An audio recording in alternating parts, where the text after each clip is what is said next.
Hello and good morning, everyone. Welcome to this Friday morning's Breakfast with Boom. I'm your host, Mr. Boomstick XL, and I can tell immediately by some of the people might be concerned about us only having 3 panel members, but guess what? We do have 3 other panel members that should arrive momentarily. BitCloud will be here. Slow-Mo had a surprise meeting, so he's going to be about half an hour late. And our good brother, Mr. Badbit, is only running a few minutes behind. So everyone should be here momentarily. But let's talk about games just for a second before, as everyone files on in. This is a great Friday. You saw me, if you follow me on Twitter, you saw my tweet go out there. I had just picked up Paper Mario, the Origami King. It came with 2 pins, which is that's why I love GameStop. You always get like these little extra things. I was able to find the Dark Samus, or Samus, I should say, amiibo, which I was missing from my collection. I also got the same exact set for my nephew Tyler, who's going to be getting that later on this afternoon, so I know he is pumped. And of course, one of Sony's biggest releases happened yesterday at midnight, and today most of the gaming world is going to be playing Ghost of Tsushima, which looks amazing. Now, of course, if you follow me, you know that I picked up the collector's edition, and that should be here, unfortunately, which I'm devastated, tomorrow because of some shipping delay. Man, I thought I was going to play today, but fine, I'll wait till tomorrow. Damn it.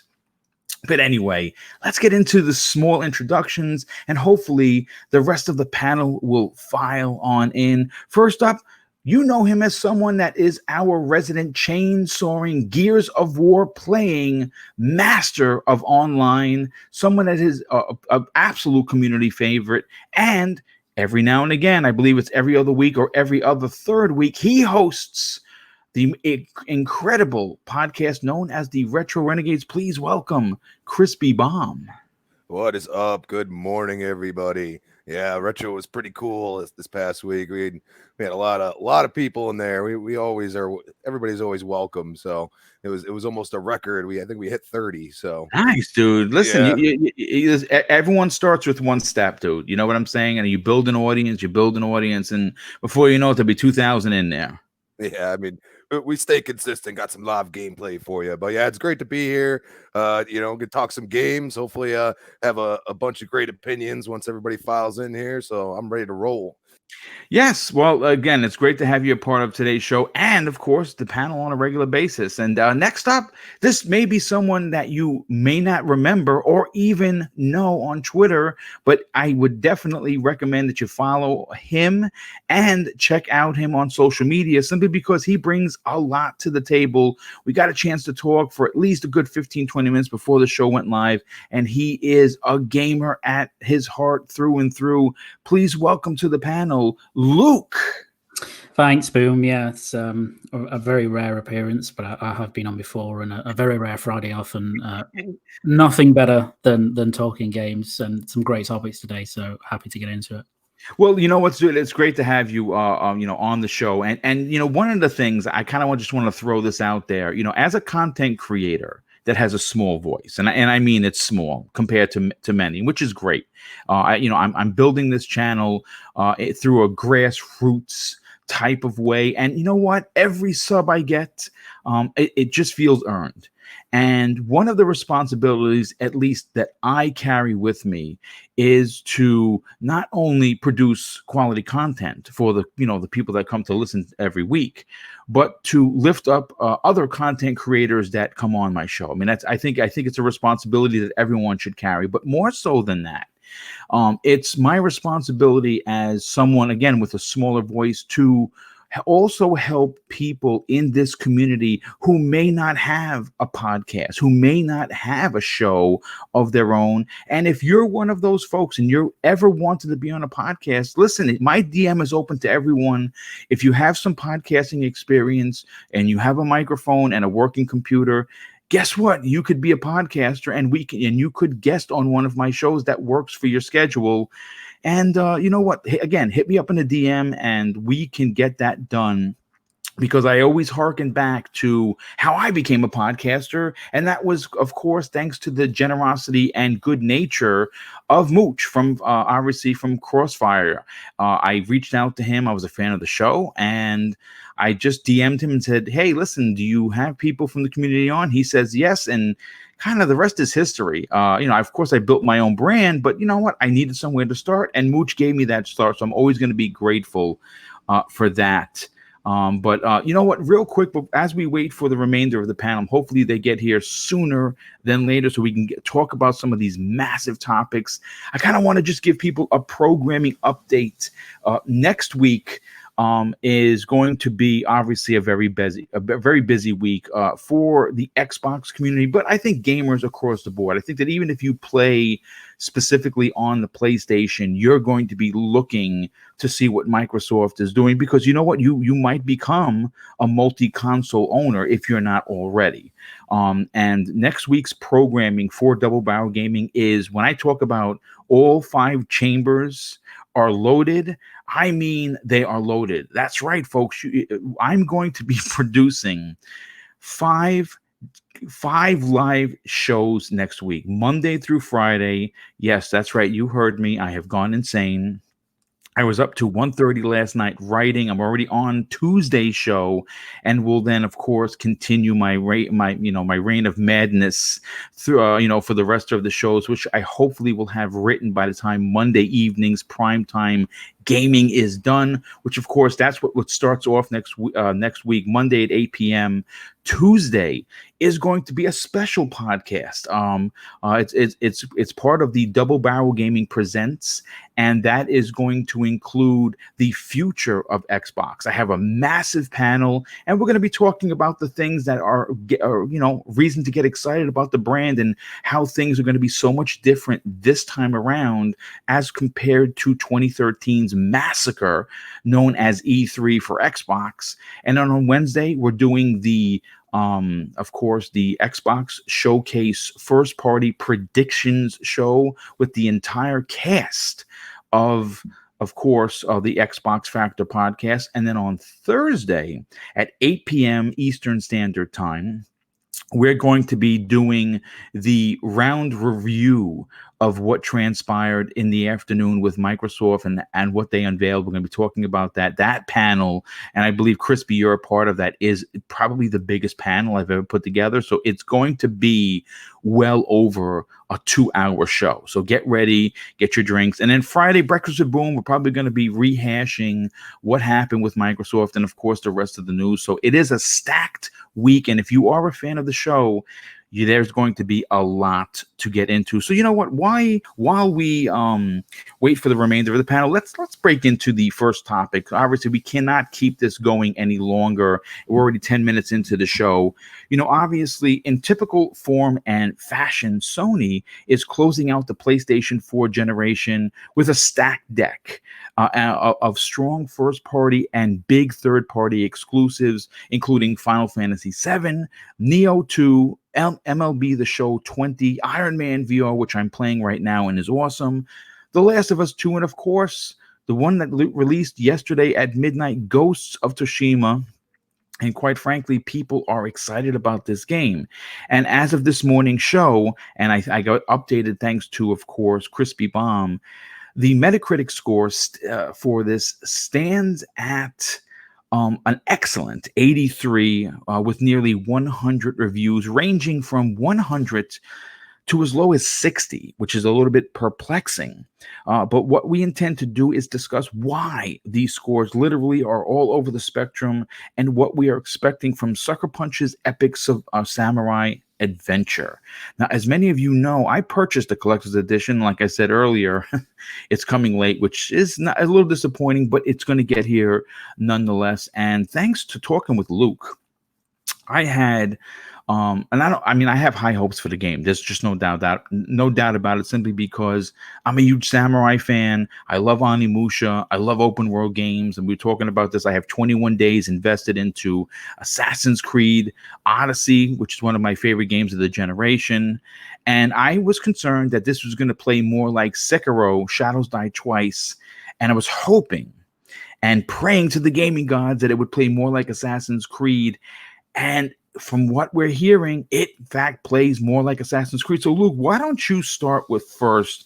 You said you got about almost 5 hours of play. First of all, what has been your experience with the game? Why don't you give the folks that are listening the heads up on what you've been experiencing with this? Yeah, it's so I'm in the UK, so I got to kind of start 12 o'clock last night my time, and I played kind of the prologue parts, and then got into the open world, etc. And then I've played probably 3 to 4 hours since then.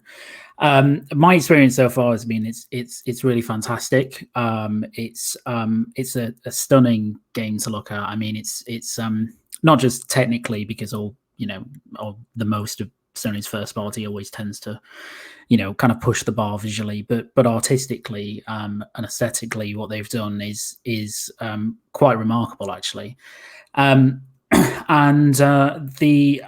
It's just a really incredible experience, kind of to sit through and play through what I've done so far. And then, I mean, in terms of how it plays, yeah, it's not like Sekiro. It's much more, the combat is kind of Assassin's Creed 2-ish, kind of the older Assassin's Creed games, where the emphasis is on kind of it sounds silly, but kind of using as little strikes as possible, like a samurai would, kind of minimal effort but maximum results. So you're kind of parrying and dodging, and enemies are varied as well. So some are kind of heavy attackers, and you have to dodge them, and then others will be kind of foot soldiers, etc. The stealth elements actually open up quite slowly. So I've not played a lot of kind of the ghost element. It's mostly kind of samurai stuff so far.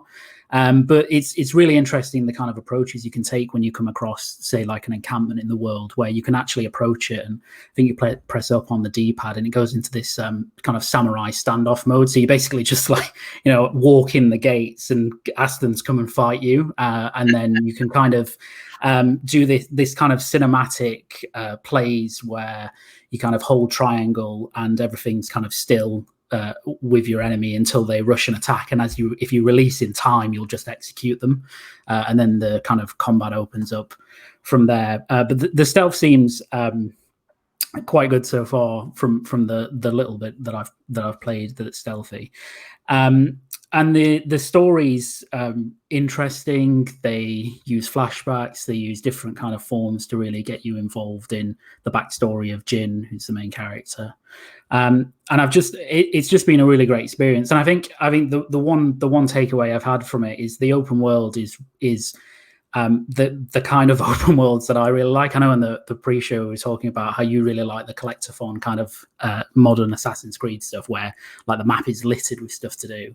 And for me, like, there's plenty of stuff clearly to do in the game, but the thing that I really like about it is that it's all very minimal. So, it's kind of organic as to what you do, and there are quests dotted about and collectibles and all that sort of thing, but it never kind of pushes you in a direction to go and do that. You'll just spot something in the world and you'll go and inspect it. And the way that it does that is through this guiding wind mechanic, which is just really thematically awesome for the game. And you can kind of swipe up on the D-pad, and a gust of wind will come across the world, and it basically points you into where there's something interesting or where an objective is, like a main mission or something like that. It's just really different and really interesting. And I think it does some, I've read a lot of the reviews, and I think some people were saying it doesn't do anything new, but it does everything that it does really well. But I actually think it does a lot of things that are not new, but they're quite organic and unique in the context of an open world game. It's been brilliant, and hopefully you get to play it tomorrow and experience it for yourself. Yeah, I'm looking forward to it. I mean, obviously, what you said, it was extremely encouraging, and it really, again, is something that I enjoy, much like yourself. I enjoy a very big open world, not grossly open world, but I mean, like, Odyssey was very big, and even though it was big, I never felt lost. There was always something to do. And I'm getting the vibes, and based on some of the stuff that I've read in reviews, and of course, what we're hearing from you and from a few others, that it seems like it's going to be a game like God of War that I'm just going to dive in and not want to come out of. And I'm very happy to know that, because as much as I enjoyed most of The Last of Us 2 for a lot of reasons. The stealth mechanics in The Last of Us were fantastic. The crafting was amazing. A good portion of the story was engaging, but my God, it fell off a cliff for me. And man, I put it to this way, and I'm not going to make this into a Last of Us 2 bashing show. I would give it. I think I gave it an 8.5. I might have even lowered. I might even lower the score to like an 8. It wouldn't be lower than an 8 because of how much I enjoyed the characters. I won't ruin it for anyone. I will say this. By the end of that, I absolutely loathed Ellie as a character, and one of the other characters that I was a little perplexed about playing, fell in love with. And at the end of the story, just really fell off a cliff for me. I think it was a very big disappointment. So what you're telling me with Jin and what we're going to get with Ghost of Tsushima from Sucker Punch, I am very encouraged, and I honestly cannot wait to get into that game. But Crispy Bomb, I want to go to you next, because obviously you're the only other panel member, Luke, until we get the rest of our crew in here. I know that you don't have a PlayStation 4, and I know that you have said that a lot of the games that you missed on this during this era, you would potentially play as new games on a PlayStation 5 when and if you get that. What about Ghost of Tsushima is interesting or not to you? Oh, I mean, this is definitely the title that like I would go for. Be one of the first. It would probably be like this, Horizon Zero Dawn, and I would say probably Spider-Man. All amazing games, right? That's a great starting pack. Yeah, because I feel like these games have a little more, a little more gameplay. I don't know. I find I'm not a big cutscene person, man. Like, if there's like 5 to 10 hours of cutscenes, I'm gonna get annoyed. I don't know. I'm more of a gamer that likes to just play the game and have a cutscene here or there. I mean, obviously you have to have a transition into a new part of the world or something like that. But it just seems like the Ghost of Tsushima is talking about a lot of immersion. You know what I mean? And also it's intriguing that you're going to be slowly going into like more of like a stealthy / Assassin's Creed type thing. So it's good to hear. And the samurai fighting sounds really good, because I mean, if you know the way of the samurai, that's kind of exactly the way it was then, at least through the history books. So, they're very like upfront, and, there's and it's going to be interesting to hear people's opinions, as we go on through, how the transition is and how you feel, about the transition, because, if you're going to become this dark, shadowy individual, how does that resonate, in your feelings towards being a one or the other. It's an interesting play, and the world looks beautiful from what I've seen. I even said it when they did the gameplay reveal, because I watched it in 4K, and that's why I've really either watched it twice or waited for the 4K uploads for any of them that have allowed it, but it's an intriguing game that I would probably pick up, be one of the first ones to pick up. I'm probably just going to get a PlayStation 4 because I have enough games, and it'll be justified the price to, at least never have played and dive into. My roommate, he kind of wants an Xbox, so I might just buy his PS4 Pro off of him and make it easy, because they're hard to find now. They are. Yeah. Well, I mean, obviously we were all stuck at home for so long that people were like, well, movies are great and TV shows and binge watching is great, but I need a little something extra in my life. And because of what happened, the world maybe it spawned, besides, obviously chaos, new gamers because people were stuck at home. And that's probably why. I know that I saw Mr. Badbit in the chat. He said that his mic wasn't registering for some reason, which is odd because he was on yesterday. Mr. Badbit, if you can hear me, I sent you a new link. So why don't you click on that link and get your butt on in here so we, of course, could continue this conversation before we move into some of the reviews. Now, what I'm going to do, and I'm not going to read an entire review. I'm going to read a smidge of it because obviously it's a podcast, so we have to make it podcast appropriate. And I picked a few, some of the bigger bigger trades, and I went from high to low. And we'll as soon as we can get Mr. Badbit in here, and get his opinion, we will we'll talk about. I'm going to say this. I am very excited, more so now than I was previously to talking with Luke, only because I knew this was going to be a good game. I mean, I loved what I saw, but I was really on the fence on whether or not I was going to be able to enjoy it in a way, because I bought Sekiro. In fact, I bought the collector's edition of Sekiro because I was, I loved Neo, which is a game I probably should not have loved because it's more like Demon Souls or Dark Souls. And I buy those games, and I don't know. I like supporting the companies, but I know that I'm never going to beat them. I just know I'm never going to beat. He's restarting his PC, so he'll be here momentarily. All right, so I'll kind of just drag it on if you guys don't mind hearing me BS a little bit more. But hearing that this is more Assassin's Creed, I am stoked. But I'm interested to know, with the chat, we have a lot of people. We have over 200 people here already. We're only 21 minutes into the show, which is awesome. What do you guys and gals think? Is Ghost of Tsushima up your alley? Is it a day one purchase? Are you going to wait for a sale? Are you going to wait for it to come into PS Now? I want you to throw your opinions into the chat, and we'll read some of those out while we wait for Joe to restart his computer. But you know what? Let me read one of the reviews and get this party started. And I'll start with Game Informer. Now, I mean, listen, Game Informer is going through some changes, but I'm going to say that they are one of the few publications that not only do I respect heavily, but I definitely appreciate the print magazine I still read. I know it's one of the few. It's one of the few print magazines that I still buy. Well, I get it through GameStop anyway. And they gave it a 9.5 out of 10. They say Sucker Punch's latest title is a 9.5 out of 10, citing its soundtrack is amazing. The beauty of the environments is something to really to be marveled, and the somber story. They said with all of these in combination, it's a must-have for PlayStation 4 owners. And the one quote I got from Matt Miller, who did the review, says Ghost of Tsushima is an open-world action formula at its most mature and immersive, deep, rewarding, and hard to put down.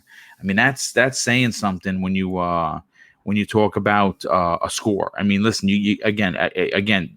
You can't really. I mean, I'm never going to argue someone's score. I'm never going to say, it's right or wrong. Hey, Joe, you're here, brother. Can you guys hear me? We certainly can. Praise be to Shu. Praise be to everyone. Ghost of Tsushima's out. I'm excited. Is there a controversy I'm not aware of? There is no controversy. As a matter of fact, We've been really praising this game. And Luke has actually got a chance to play 5 hours of it, and he is quite enjoying it. He did confirm for me, which, of course, we talked about yesterday privately on the Xbox Factor podcast about our theories and thoughts of how this either could go completely wrong and be a Sekiro, or completely right and be Assassin's Creed, and it's more Assassin's Creed. So I'm excited, Joe. Which I found out, yes. By the way, one of the reasons why there hasn't been. I literally learned this. This could be totally bogus, but one of the reasons why there hasn't been an Assassin's Creed game based in Japan is because the Japanese government doesn't actually want to release any type of foundational blueprints of how ancient Japan used to be. So it's actually really, yeah. So somehow Sony and the people over at Sucker Punch convinced the Japanese government to kind of let them have this. So it's pretty dope. Again, that could be bogus. I don't know, but I'm excited. I mean, there could be some legitimacy behind it. I mean, Ubisoft never really came forth and said why they won't explore ancient Japan or even China for that matter. It was always perplexing to me. Mr. Babbitt, before I get into the rest of the reviews, because obviously the Ghost of Tsushima is sitting at an 83 Metacritic, which again, Luke and I were saying that people have done. Actually, Crispy was saying as well, people need to realize that an 83 is a good score, folks. It is a good score. But you know what? Actually, let me, because I know I'm going to lose these, and if I do, I'm going to be very upset with myself. Let me catch up with some of the super chats. First of all, the first one is a big one, and it's from our brother bringing us back to church once again. Smitty Smith drops a very generous $10 super chat and says, "Boom, I just wanted to say thank you for having a welcoming community and the quality shows you put on day in and day out. Your hard work will never go unnoticed. Salute to you, brother." Well, listen, dude, that is awesome of you to say, and I think that as great as the super chat is, and I tremendously appreciate it, it's the kind words that podcasters like myself and many in the community love to hear. So thank you.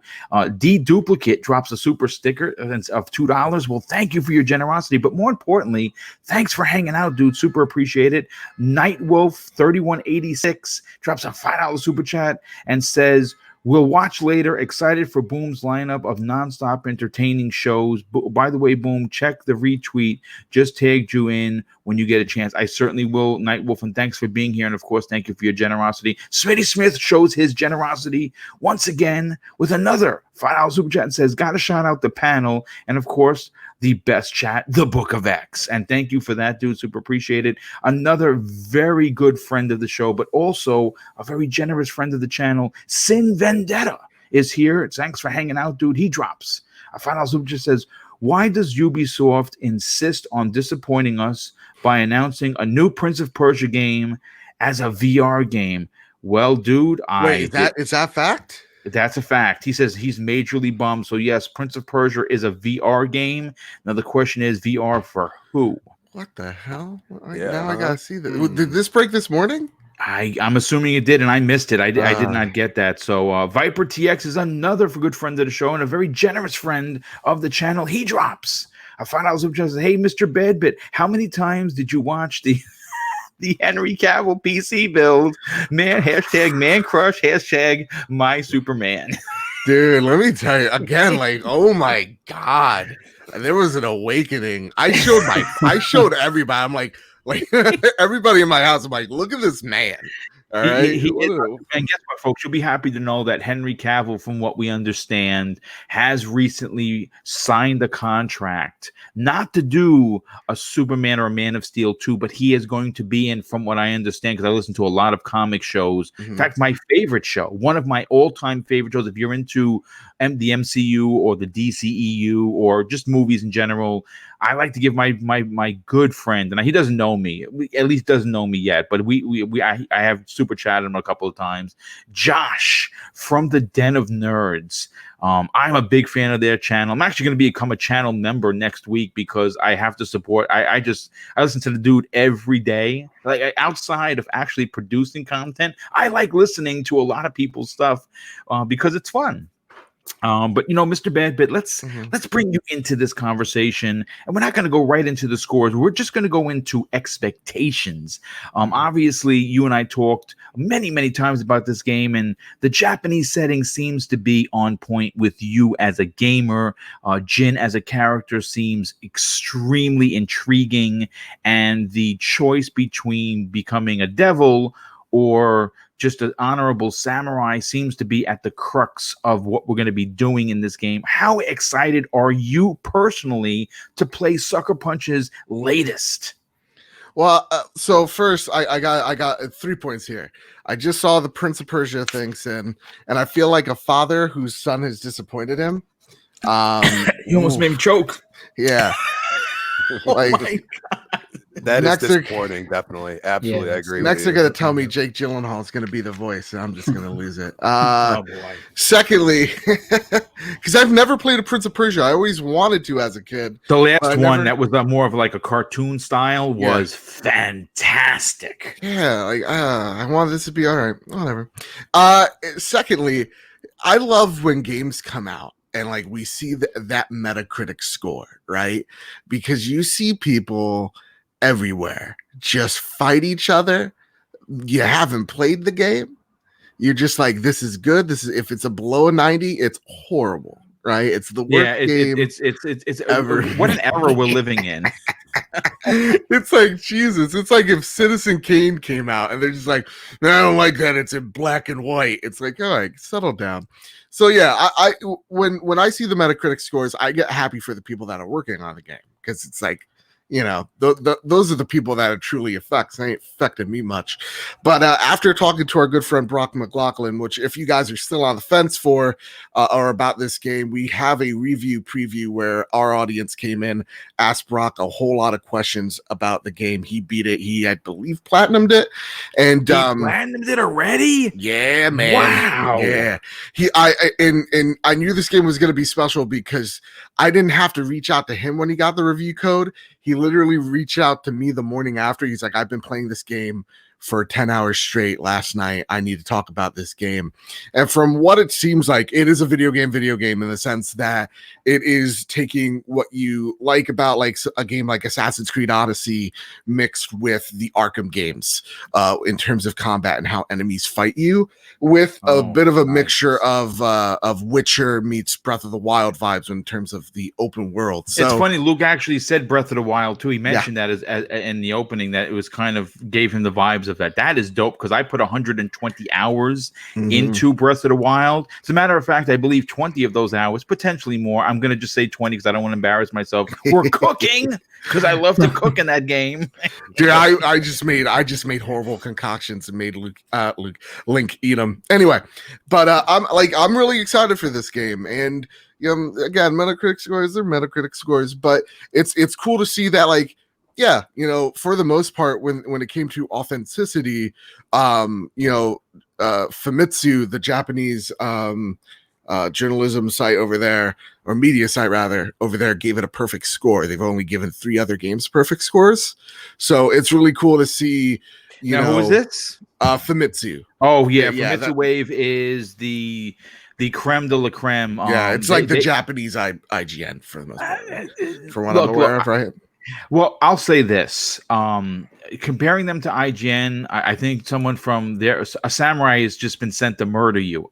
So be prepared you're in trouble. More so the New York Times for games. Popular, they're more they're very stingent on giving perfect scores. Yeah, I think in the history of the company, and I know this because I'm old. I used import their magazines. I think they only have given. It's 4 games. No. It's more than that. It's like 23 or 24 in the history of the, and they've been around since the 80s. I think I think Ghost is either the 3rd or 4th Western. Oh, Western. They've ever given a 10 out of 10. Yeah, so that's super cool. And hey, Luke, nice to meet you. So I'm super excited. Like I got the limited edition right next to me. I'll be doing an unboxing of that. I'll have that. Oh, you got yours. I'm jealous. Dude, that's why I was like, I'm gonna be late. I'm sorry. This is more important than anything. And you know what, dude? It's just a silly podcast, and you got to get. So I was out. I got some errands done. I did my food shopping for the week already. I did a lot this morning. I was up at 6. I was answering some fans this morning at 6. Like, boom, what are you doing up? I'm always up, man. But I'm glad you got your collector's edition. We will talk privately. I cannot wait. I heard that the mask is. Luke was saying the mask is extremely quality, which I have mine coming.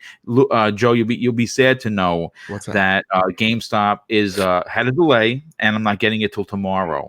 My heart is broken, but I have at least Mario Paper Mario Origami King. I'm going to start after the show. I'm going to actually take the rest of the day off. I heard it's beautiful, that game. I heard it's gorgeous. Yeah, I've seen video. It looks fantastic. But you know what? Let's get into some of the scores. Now, Game Informer gave it a 9.5 out of 10. I talked about that. IGN gives it IGN in the States gave it a 9.0, and they said that the soundtrack and gorgeous visuals, and especially the combat, really stand out in the game. And Mitchell Saltzman, who actually did the review, had this to say, and it's just one quote: Ghost of Tsushima's combat is like a witch's brew made with bits of Batman Arkham series and the pre-Origins Assassin's Creed, Sekiro Shadows Die Twice, and the entire library of the Kurosawa films. And that is extremely high praise. And real quick, before I continue, let me just catch up with two of the super chats that came in from the same gentleman. And Sin Vendetta, you once again, my friend, continue to be one of the most generous chat members, and I want to thank you for it. And he says this after dropping a $10 super chat: says the fact that Ghost combat is more and more Assassin's Creed combat, it's kind of disappointing. And I kind of figured he was going to say that because obviously he is a diehard Souls dude. And he says, I'd much prefer the combat to be, there it is, more Soulsborne like, but that's me. And then he drops another very generous $5 super chat, says, but I still see myself enjoying the game regardless. Yeah, I like the way Joe said it's a video game, which, again, there's going to be some ridiculous things, but who cares? It's a video game. And let's continue with, of course, the rest of the scores. And I don't have many of them. I have 3 more to get through, and then we'll get everyone's opinion on where they stand on what's going on with Metacritic. Comicbook.com, one of my favorite sites to peruse, simply because I'm a big comic fan. I'm a big old nerd, and I get a lot of video game information from them. They gave it an 8.0 out of 10. And they said even a world as robust as Ghost of Tsushima has to run out of things for players to do eventually. And depending on how invested you are in pursuing every thread and hunting for collectibles and ways to make Jin more powerful, you may not have much to do at a certain point other than barrel through the last few quests of the main story. GameSpot, which I have a lot of beef with. They've been on a tear for a lot of reasons. They're just being assholes. Pardon my French. They gave it a 7.0 out of 10, and they're not assholes for that. They're for other things, but they gave it a 7.0 out of 10. They say this: like the other 2 outlets, GameSpot's Edmund Train praises the game's open world environments and stylish combat, but this is one of his quotes. He says the biggest camera issues regularly arise when fighting in tight spaces indoors or in cluttered areas like enemy encampments, of which there are many, where tents, fences, crates, and other such environmental objects exist and get in the way. All right, so that's his opinion. And this one is a little bit of a shocker for me because I do like their stuff. And I expected them to give it a high score based on reading their work. Video Game Chronicles scores Ghost of Tsushima a 6.0 out of 10 and say this: while the studio has clearly studied the recent history and incorporates many of its lessons, Ghost remains weighed down by the genre's most perfunctory tropes. And I'm assuming what he's referring to is the collectathons, which again for me is maybe it's an OCD that's undiagnosed, but I like that. They also say the combat almost lifts the whole experience, and the luscious expanse of the wilderness are frequently wondrous, but the game needs something more engaging to frame that action and to fill that space. No quantity of Fox can compensate for that. Well, look, I'll say this. None of this has diminished my personal excitement for Ghost of Tsushima, and my only gulp moment was taken away from both Sin Vendetta, who's donated multiple times, and of course Luke saying that it plays more like Assassin's Creed, and I am cheering. I'm doing a happy dance right now, sitting in my chair trying to be a professional podcaster. So I'll start with Luke first. Luke, are you surprised by the ups and downs with these scores? No, in the sense of I think open world fatigue is real.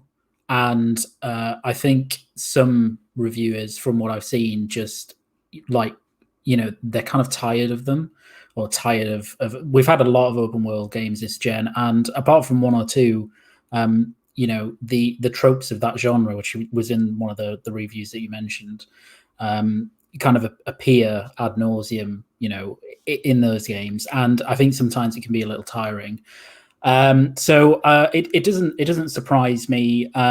Stuff like, interesting things to do, I can't really talk about too much, because I think that's, even in games like Breath of the Wild, which I thought was just one of the most incredible open worlds ever made, like when you get 20, 30 hours into that game, you're encountering pretty much the same activities over and over again. I like it. I like what you're saying. Yeah. And like, it all depends on how invested you are in those activities and how invested you are in that game as to whether you still enjoy stuff at that point. Because I think it was Bungie that said, that talked about stuff like the 5-10 second loop or whatever it was. Like, if you can nail that, and someone loves it, they'll probably won't get tired of it for a very long time. And I suspect Ghost is like that. Like, if you like an open world where there is plenty of stuff to do, but it's not hand holding, and it's very organic, and you can go across and you can find different things, and then you can go and do an encampment, and you can just kind of marvel in the beauty of the world, you'll probably love it. And I suspect that's where I'm going to go, and that's where some reviews went. And then for others, I think, if you're not enamored by the open world, then the crux of your enjoyment is going to be on the story. And like, it seems to have a really interesting, engaging story, but it's not going to surprise people like, say, The Last of Us Part 2, where how dare you, sir? where there's like these shocking events that happen, and it's you kind of care one way or another. I love The Last of Us Part 2, by the way. Oh, I know, me too. Everybody just mad at some girl's arms. Hey, Luke, I'm wearing the mask right now. I'm wearing the mask. You know what? I was going to say, you sound a little muffled, but there you go. You're wearing the mask. Good on I'm you. wearing the mask. Dude, this thing rocks. Dude, I can't wait. I'm like a kid at a candy store. I'm so sorry. No. It's I think the only criticism I had of it was actually two things that aren't like typical criticisms, but they just annoyed me. So like the game. So I'm playing the game with the Japanese vocals and English subtitles, but they didn't mocap or animate the cutscenes in Japanese. So you essentially have a dub. So English, but there's no dub of the Japanese, essentially. So you've got kind of this really cool Japanese voice track, but it doesn't match up with what with how they speak, how their lips are moving, essentially. So that's like a little immersion breaking. It's fine, funnily enough, obviously, when the camera is not directly on someone's face, then you kind of go into it. So that's one of the issues I had. The other one is kind of a weird one, but it's to do with the animations, where so all of the death animations in the game are really cool for the enemies, but they're all canned. There's no ragdoll physics or anything like that. So they're all really cool executions and everything like that happens, but you do notice that you're cycling through them, and they don't have that kind of, like in something like a Rockstar game where you've got kind of these awesome kind of kinetics going on, and you can shoot someone in the leg, and you can do all these different things, and they all react differently depending on where that happens, and that kind of varies the combat in a kind of weird way. That's just not in the game, and it's just a nitpick that I have, because I don't really like that. Having said that, when the game looks as good as it does, it's only a really minor thing, but I just think it's brilliant. But I can see why there's some people are colder on it than others, because it's at the end of the day, it's an open world game, and some people just kind of tired of them. Yeah, my friend Janet Garcia over at IGN, she got a ton of shit because she was just like, yeah, no, it's just like it's not that great. And then like people were just like, how dare you? It's like, guys, none of y'all played the game. She could be completely right and also entitled to her own opinion. Well, at the end of the day, that's really what it comes down to. So, you know what? I mean, obviously, Joe, I don't know how much you said you just got it, so I'm assuming you didn't get a chance to play it, but No. your expectations are probably through the roof. For you personally, did it appear that this has many different opinions that go from very excited to lukewarm, like your friend from IGN who said, well, it's just another open world game. It's okay. And, whatever, as she's entitled to her opinion. For you personally, your closing thoughts on it. You have high expectations, I would imagine. Oh, yeah. It's kind of what I'm expecting. Here's what I'm really expecting. Back in 2018, remember that? 18 years ago? Yeah, a long time ago. God of War came out. God of War is, one of my favorite, if not my favorite game of all time. And then Spooderman came out, and I love good Spooderman. And what ended up... like a good Peter Porker. Yeah, and like that game was like an 86, so it's an utter failure. And like God of War was like 90 something, so it's the best game. And it is. But like at the end of the year, it was a really hard decision because though God of War told a really great story and did things we haven't seen in video games before, Spider-Man was just so much fun. And that's why like Spider-Man is like my favorite superhero game. It's my favorite superhero. So like for me, I'm expecting this where Last of Us right now is my game of the year. I'm expecting this to be a really strong contender in terms of like the gameplay, the open world. From what I hear, the story not so much because they're following that Kurosawa like inspiration to the beat. So for its detriment at times. So I'm ready to have fun and forget about COVID. And, just like Jin, wear a goddamn mask. But this mask, there's holes in it. So wear one that doesn't, And there you go. And closing out the topic, Crispy. And again, I know you don't have it, but you've already said that you're going to be looking to play both this Horizon Zero Dawn and Spider-Man on a PlayStation 5 or even a PlayStation 4 potentially if you buy it from your roommate. Has anything swayed you based on what you've heard? No, not at all. And like I like to say, meta who? What? Yeah, exactly. It's probably the game that people are going to enjoy more. I mean, look at how much Spider-Man sold. You know what I mean? And you could see that, some people didn't like it, but I mean, people are entitled to their opinion, but it's an 83. It's a great game. Well, you nobody should be saying otherwise. And unfortunately, if this was an Xbox game, we know how that would go. Yeah. It's unfortunate that we just don't review games for games. Real quick, Scrub Nurse, a very good friend of the show, a very generous friend of the show, as a matter of fact, he drops a very generous $5 says, has anyone tried the Samurai Cinema mode? That is why I'm dying. He says, that is what I'm dying to dive into. Have a great weekend. Enjoy your games and stay safe. Well, you as well. And actually, a good friend of the show who's always here, Try Hard Fan Answers at Scrub Nurse, and says, I tried it, but it's probably best to use on your second playthrough. The colors are too great to play in black and white. Yeah. It's too beautiful to play on the first playthrough.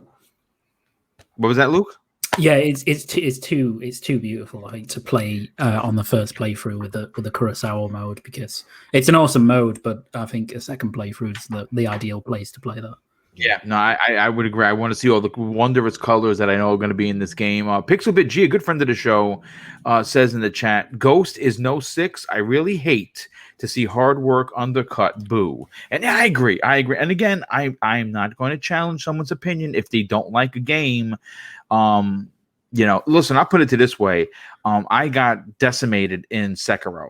And I got up to the first boss, and I was like, I bought the collector's edition. I love the statue. But that's one of the best statues in a collector's edition. It's literally sitting right next to me. It comes with the coin. It was a great collector's edition. I have it, but I wouldn't give it a 6 because I suck at those games. I would give it a 9 because the game is quality. I mean, that's just, again, I wish I would have had the patience to play through it like I did Neo, but I didn't. But let's move on, of course, to topic 2 as we wait for slow-mo, and hopefully we're going to get Pixelbit G in here. Last week, I think he overslept, and he might have done that again this week. I got to find out what's going on with that guy. I got to get him some. We got to fix his alarm clock, man.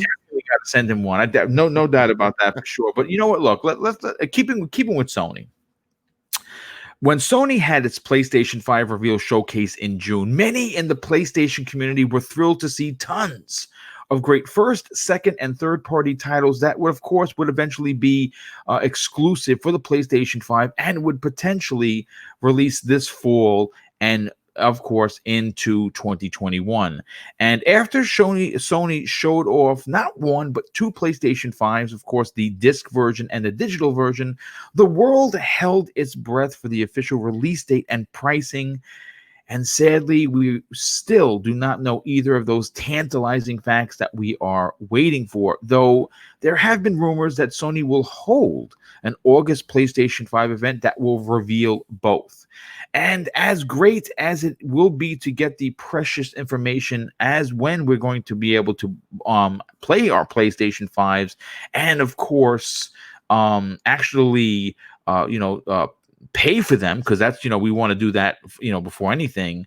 Many in the gaming community have started getting some anxiety about how they were going to get their hands on one based on a very early Bloomberg report that suggested, based on inside sources, that Sony would only produce 5 to 6 million by the end of the fiscal year, which is March 2021. That story broke in April, and many people, including myself, really took a big gulp of what the F is going on at Sony, because as we know, I believe when the PlayStation 4 released, in total, they shipped 6 million consoles.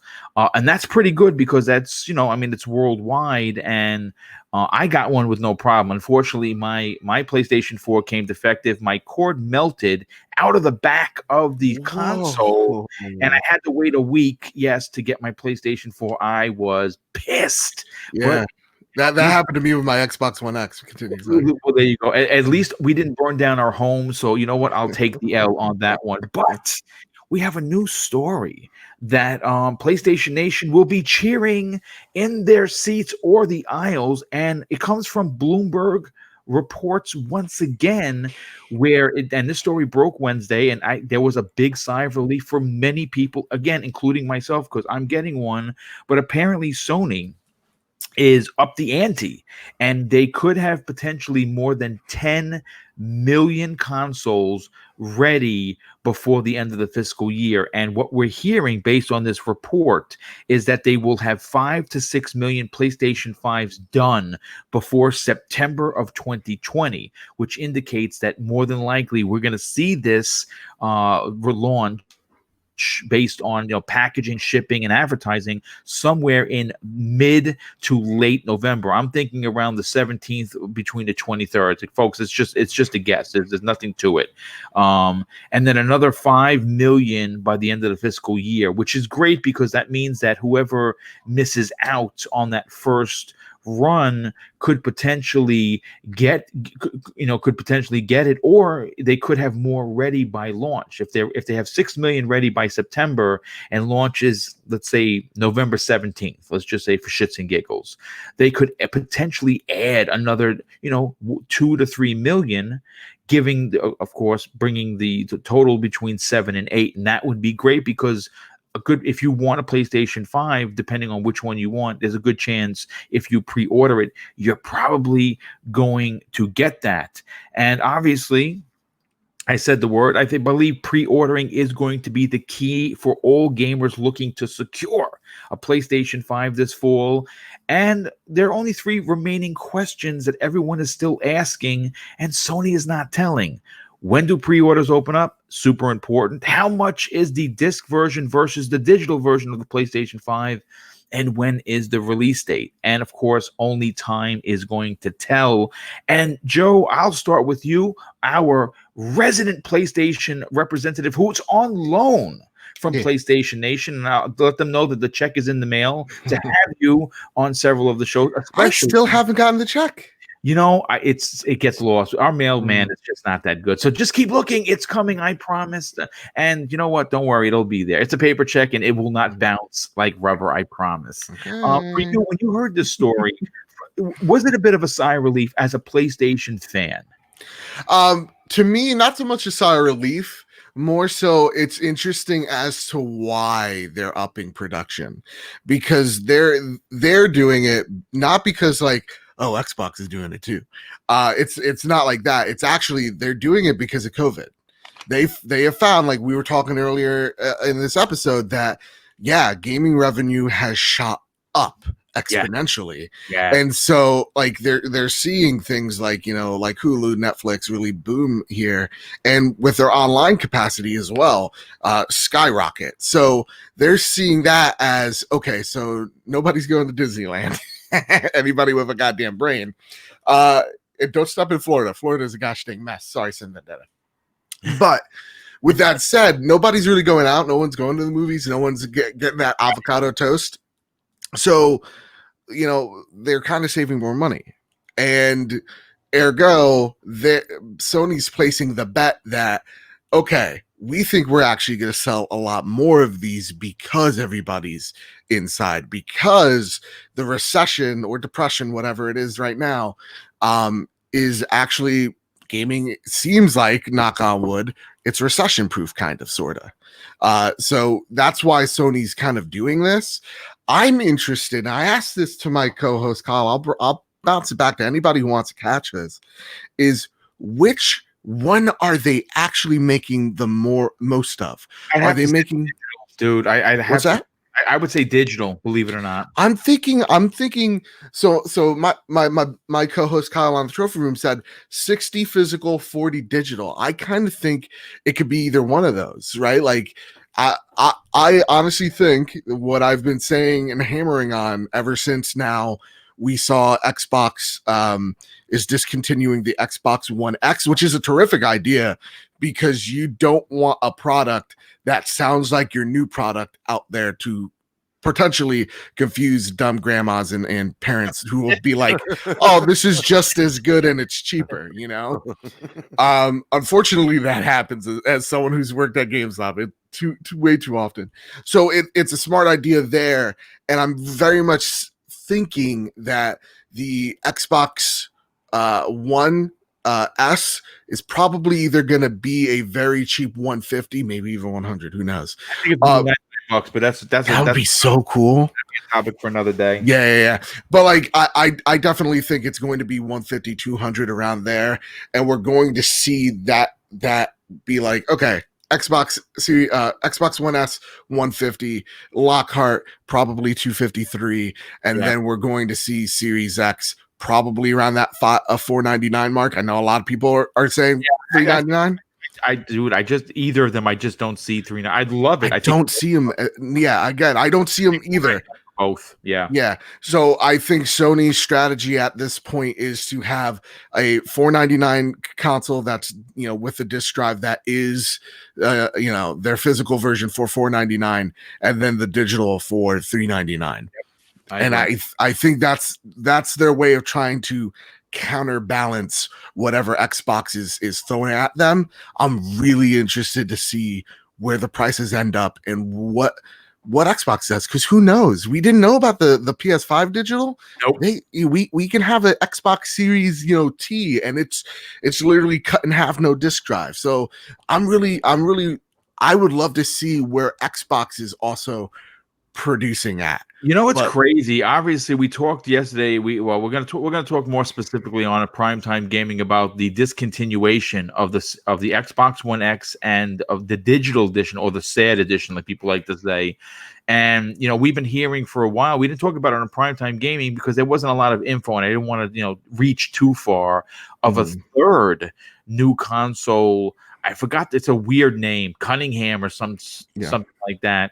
And that could potentially be a discless Series X, which, oh my God, if there's a third one in there, wow, Microsoft would be really going to have to market this thing right. But I think it's just going to be the two. I think you're going to get the X with a disc and the S without. I think Sony, we know what they're doing. And it's going to be interesting to see which scenario they go with. Yeah. And they really have the numbers to prove how many of their customers have gone digital as opposed to who still plays the casual way. And they're going to have to cater to their hardcore fan base first. And I think their hardcore fan base, and again, this is just a shot in the wind, is probably more digital than disc. So I can see 60-40. Potentially maybe even a little higher. Maybe they go 65-35. Yep. You know, Luke, let's get you into the conversation here, and then we'll bring Crispy on the back end of this. Again, not meant to take 45 minutes, but it's an interesting topic nonetheless. I don't know if you're a PlayStation owner. I don't necessarily know if you might be a PlayStation 5 owner potentially with what they've shown. For you personally, are you happy to know that at least that if you are interested or people are interested, Sony is hearing the cries or more so the anxieties of people, and they're upping the ante on getting more of these consoles available for launch?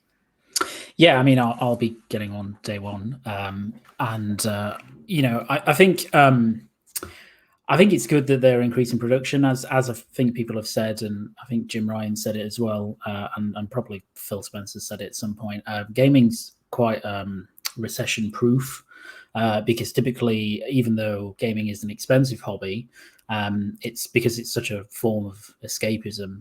People are interested in putting more money into it to get away from the realities of what's going on outside. So it doesn't surprise me. I think that they've had a look at it and seen that it's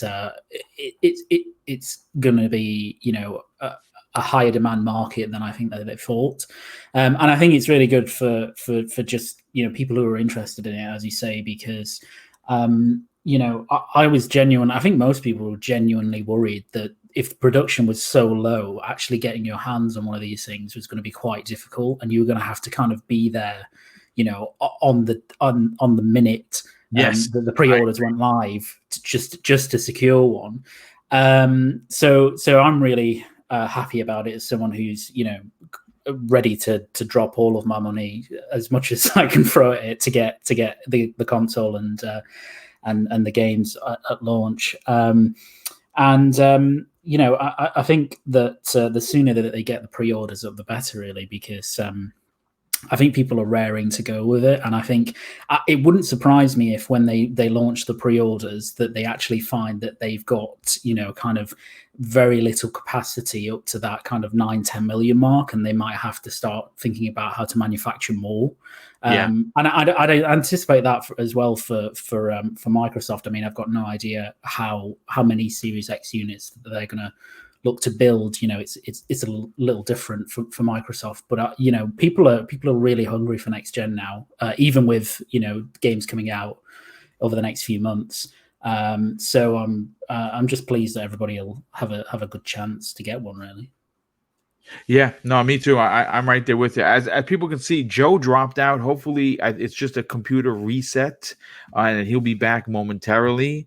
But as we wait for him to jump in and potentially Slow-Mo and BitCloud, Crispy Bomb, let's bring you back into the conversation regarding this. Now, obviously, money.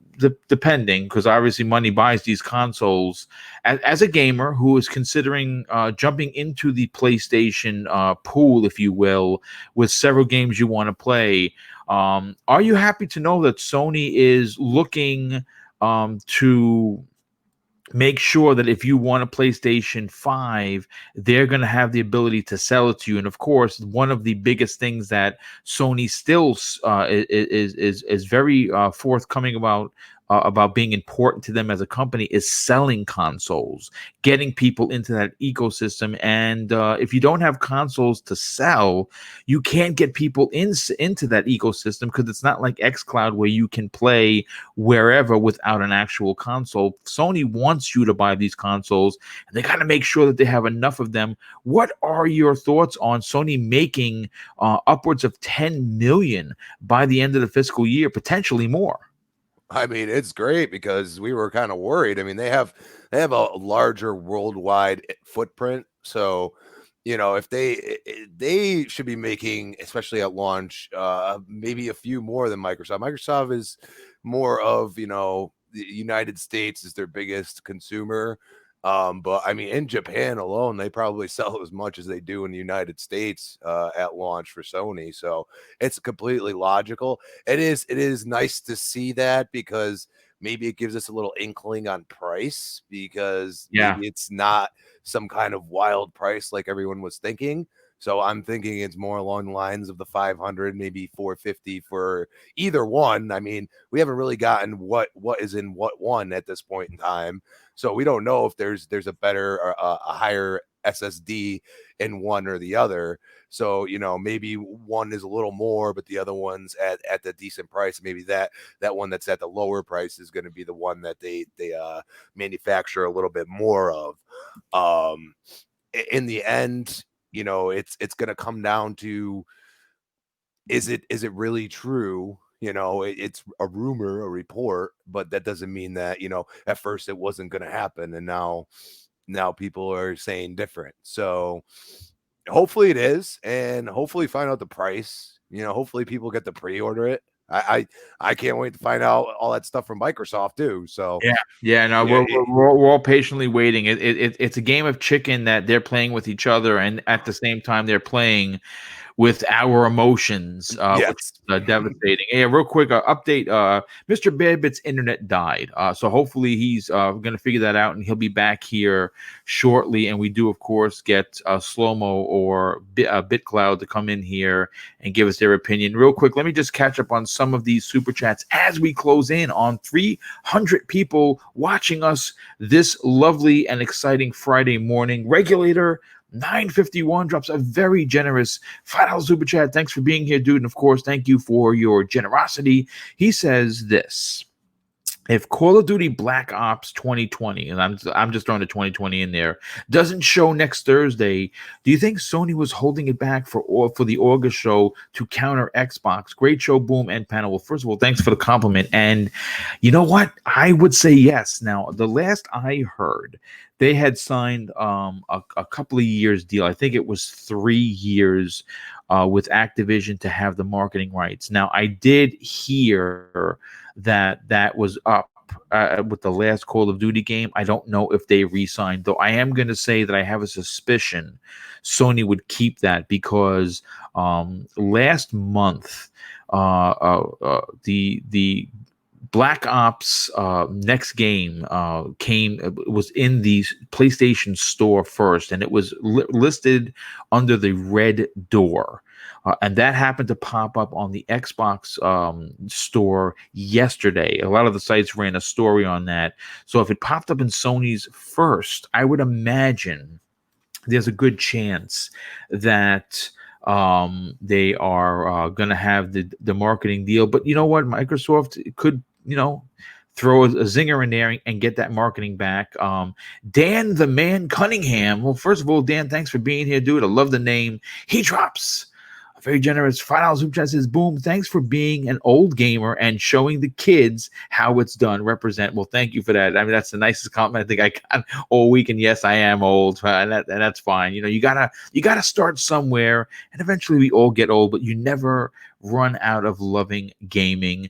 Gerald Mack is here in the chat. Thanks for hanging out, Mr. Mack. He drops a $5 super chat. Says that would be a mic drop moment if Microsoft introduces a discless Series X. Shout out to Bloom and the rest of the panel. Great show. And here Joe is back. Yes, Joe, you're back. I love it. We love you, Joe. Thank you for being here. He says show hashtags 3 SKUs. Dude, you know what? It could potentially happen. Now, Joe, we did not get your opinion before you popped out of here.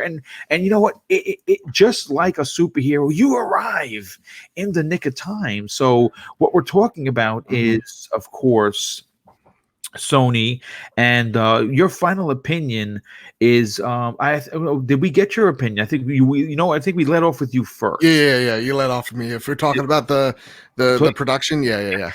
All right, so what we're going to do is, I had made mention, and I believe it was Crispy that made mention about Microsoft. And obviously this is a show that when you talk about one, you kind of got to talk about the other when there is news to be had. And we do have some news that I'm not only excited to talk about, but quite frankly, I feel vindicated as an Xbox first gamer.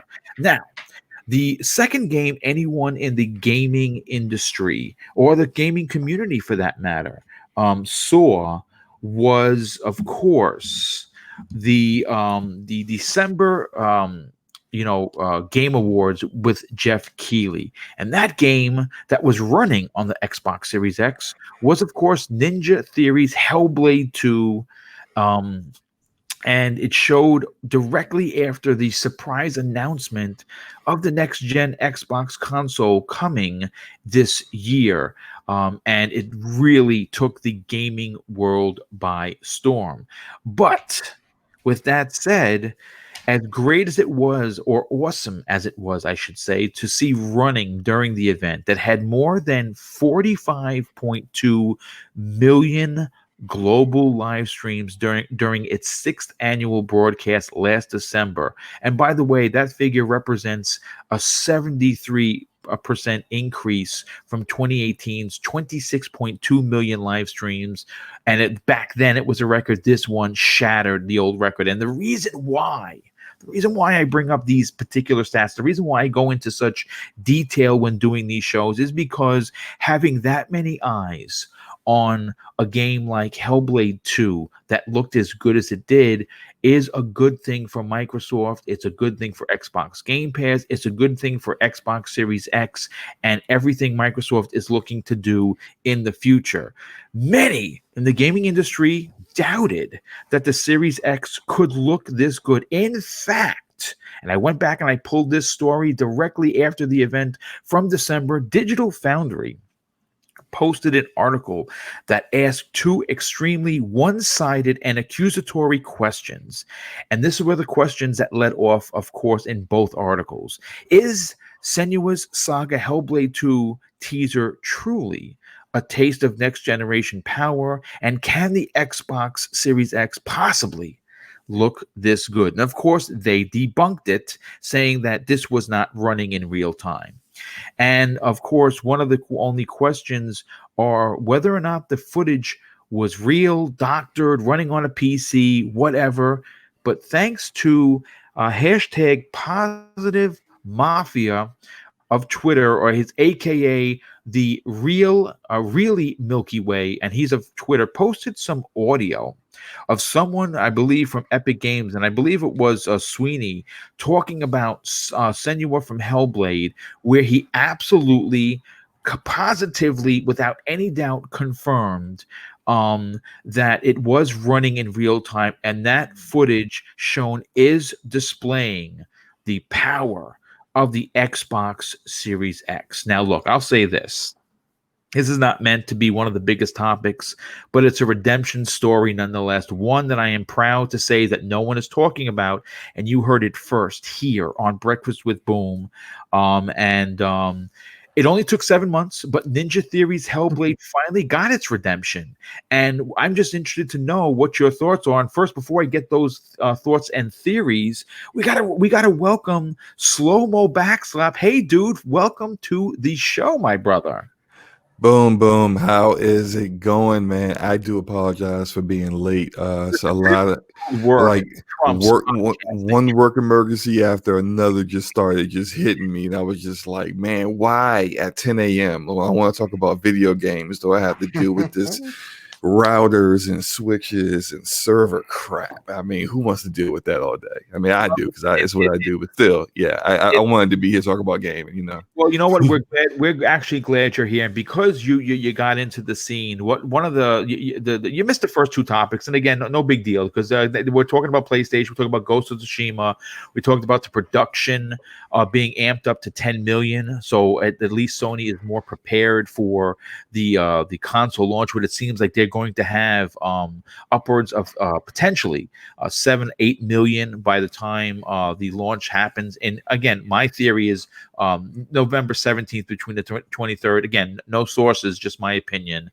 And we're coming into I agree with that. So many games that have been delayed to November are all coming around that time. It just seems like, yeah, that's probably going to be the launch dates of, if not just the PlayStation 5, but also Xbox Series X as well. So it looks like they both are targeting right before Black Friday. I for gotta launch. tell you, here's a bit of a preview. If you go to my channel or you get notifications, you're going to notice that Primetime Gaming has a very unique and I put myself out there.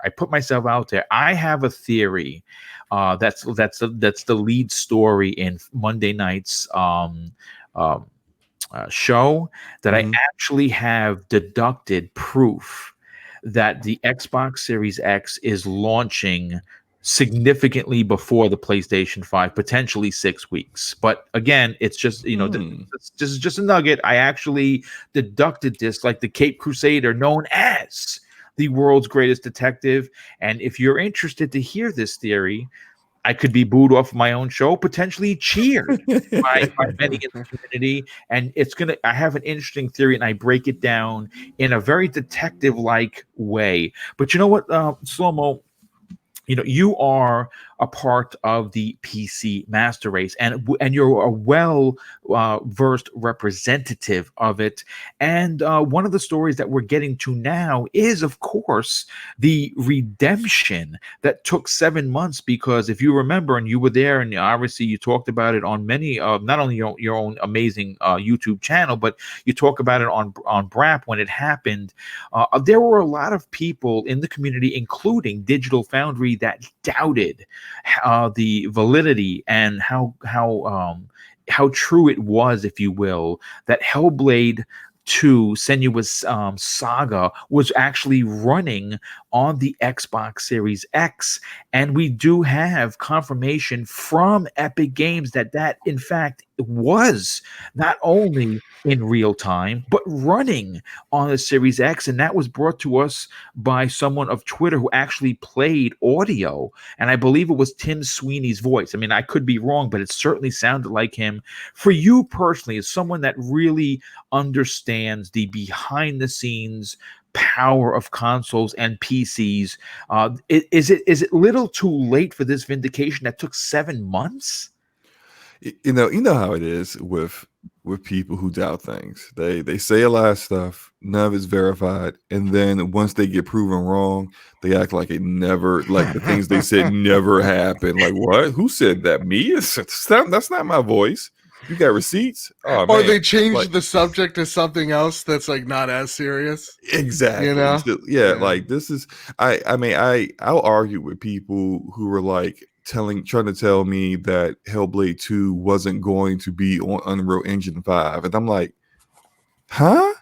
I'm like, they're like, well, I mean, they've already started Unreal Engine 4. I'm like, you don't really know how this, I mean, like Epic explained this, that you can just upgrade it. And it's like, oh, that's gonna take too long. How do you know? Like this is something that Epic had actually planned on for this entire generation, because there were so many companies, there were so many developers, and I'll use one in particular, Gearbox, with Borderlands 3. Borderlands 3 took much longer to come out because they had a very difficult time transitioning from Unreal Engine 3 to 4, and they had to manually move a lot of what those tools were over to what Unreal Engine 4 tools are. And Epic realized that this is the reason why Epic and Unreal Engine is so popular in the gaming industry, is that it's not just that the tool set is robust and versatile, it's just that Epic also supports it on a level that no one else does. That when you have issues, they work with you, they show you how to do things, they're very good at that. And that's part of the reason why it's so popular, because even if you're a small developer or a big guy, they treat you the same. Now with Unreal Engine 4 going to 5, they knew all the issues that developers had in doing that, and they wanted to make things as easy as possible. So and they have a whole schedule of it. You upgrade to 4.25 and don't worry about it from there, because 4.25 isn't even that much different from Unreal Engine 4. But going from there, once Unreal Engine 5 comes out next year, it's a seamless process. going up to 5 and then getting all of these features, the lumen, the nanite. They did a thing earlier this week, or was it last week? I can't remember. I know I did a video on it, but essentially they have nanite running at 60 frames per second, but lumen at 30. Consoles, yes. Yeah, and so they plan on having lumen up at 60 frames per second. I mean, even that demo they did on the PS5 had 8K textures. They're doing things that you only really see in Hollywood, as far as moving like real pictures into a environment where they can actually use like triangle level pixels to get all that into the game. And so you just saw how like the rocks look and how the statues look. It's amazing. And they're not the only engine doing stuff like that. But the great thing is that you could see a lot of the smaller steps of that happening with Ninja Theory and Hellblade 2, because Ninja Theory has their own proprietary performance capture software.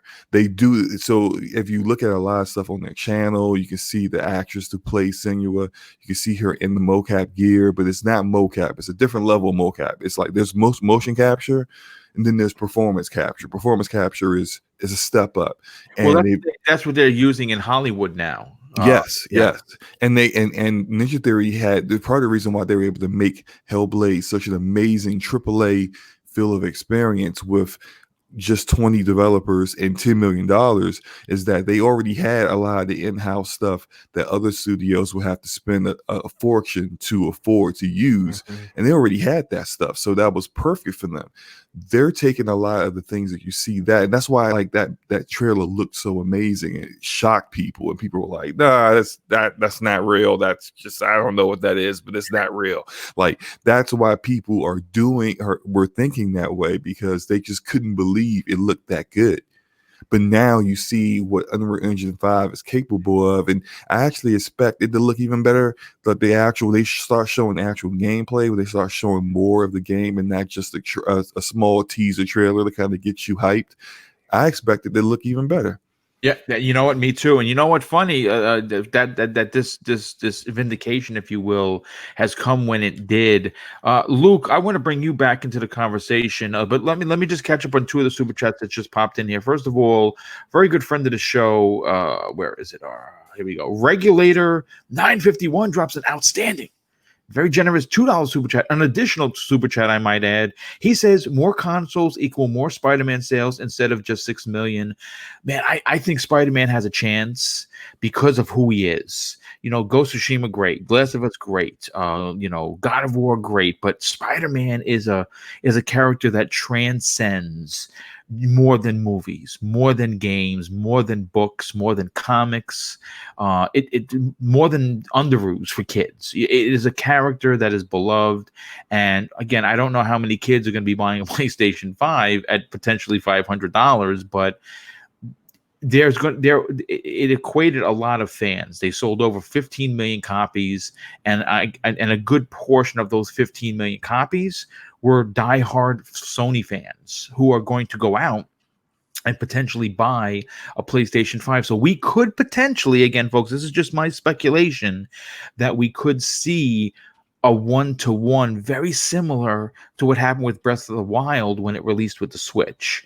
If you remember, at one point, they sold more games than actual consoles, which is it's only Nintendo could pull something off that bananas. But again, it's going to be interesting to see.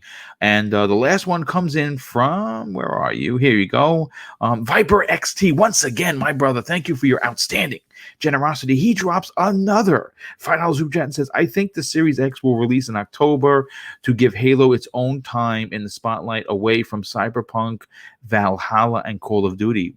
You're onto something, but tune in Monday evening to hear my deduction, which I think is really going to bring it down to as close to potentially being really right or really wrong, but we'll see. Only time is going to tell. So Luke, obviously, this redemption comes on the heels of next week's Xbox first party showcase, which everyone that is anyone is excited. Even if you're a PlayStation fan, you want to see what the other team is bringing to the table. And we're hearing, at least I've heard from my little inside sources, that we are going to be completely blown away. And I say that with a huge giddiness in my voice, because next week is Christmas for the industry, more specifically for the Xbox brethren that are out there, for you to know that we get confirmation from the makers of the Unreal Engine that, in fact, yes,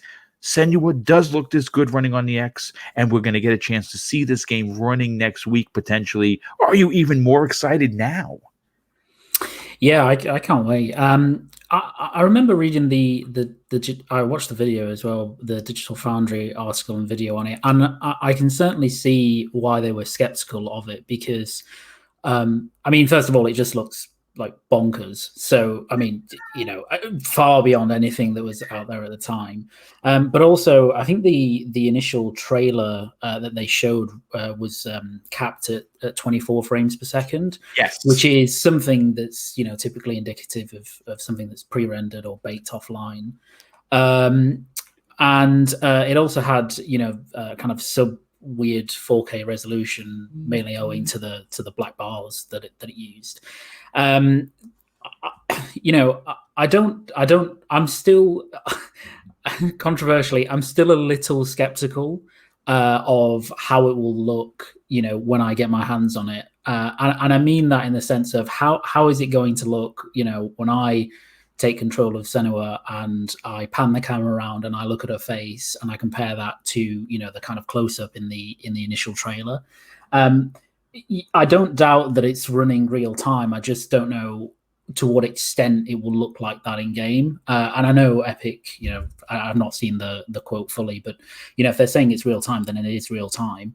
And I certainly hope it looks as good as it did in the trailer, because it was quite remarkable. And I think as well that if there's ever a team that could pull something like that off, it's probably Ninja Theory, because what they accomplished with, a small team and a very small development budget with the original Hellblade was quite remarkable.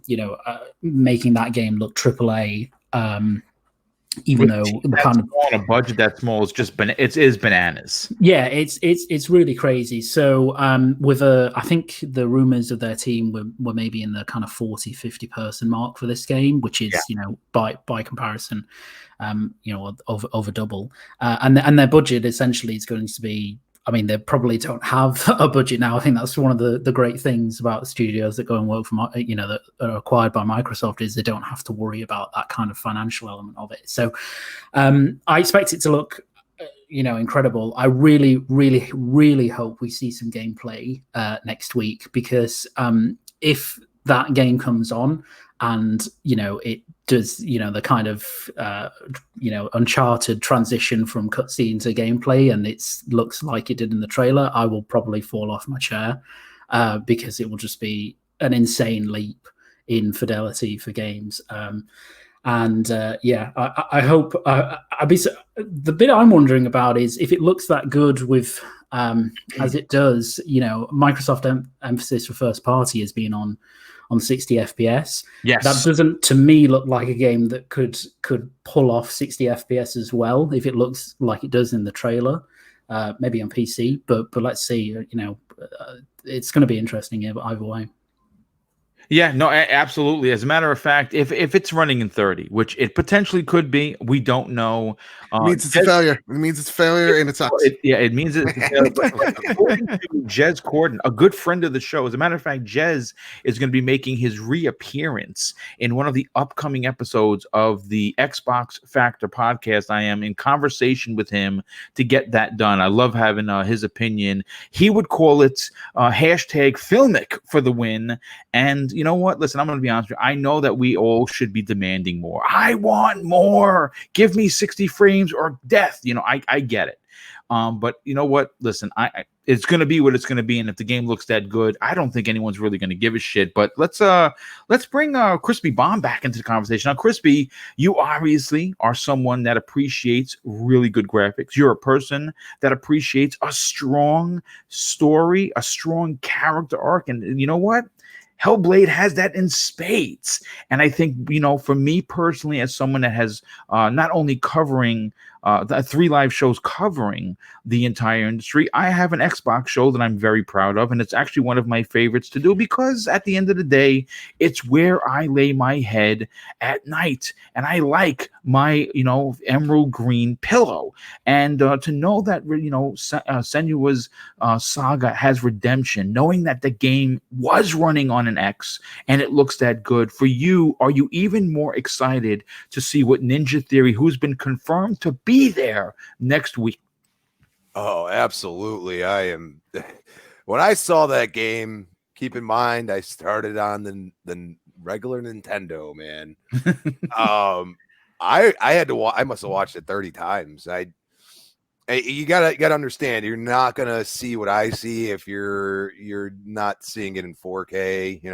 If you don't have the TV, I would caution yourself to say, maybe go to a friend's house or something if it comes out. You know what I mean? Because when I saw that, my eyes melted. I was like, what?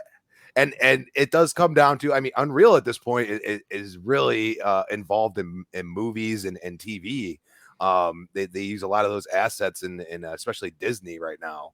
So it's makes sense. It's just that I wasn't expecting to get that. Like, I couldn't believe it. I'm still speechless. Like, and now, Crispy, if it has cutscenes, what are you gonna think about it?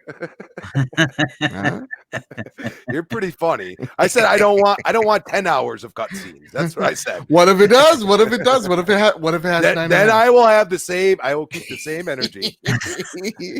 Now, if it's gonna melt my eyes, I don't know, because I didn't see that in some of these other games. You know what I mean? So if it's gonna melt my eyes, that maybe I'll deal with it. But I like to play the game. I don't want to watch a movie. I'm sorry.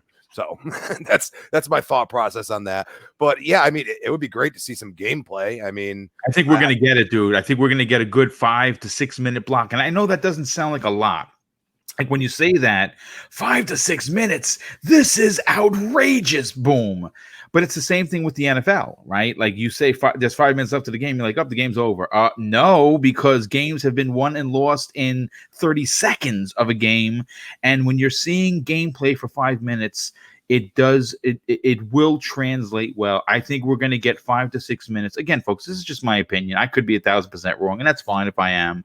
But I think we're going to get a good chunk of, we're definitely getting Halo gameplay. No, that's confirmed. But for Senua's Saga, I think that Ninja Theory is going to bring potentially a level up to a boss fight and stop it there. That's what I would do for for being being dramatic.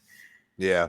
And it was surprising alone just with the console showing up in December. Yes, when they showed Hellblade 2, I was like, maybe they're a little farther along with this game than we really think. Yep. So maybe we might see it next year. You know what I mean? And that would be pretty awesome. And I'm thinking February, brother. That's what I'm thinking. Yeah, and that would mean they got a little bit of the Unreal 5 assets already too.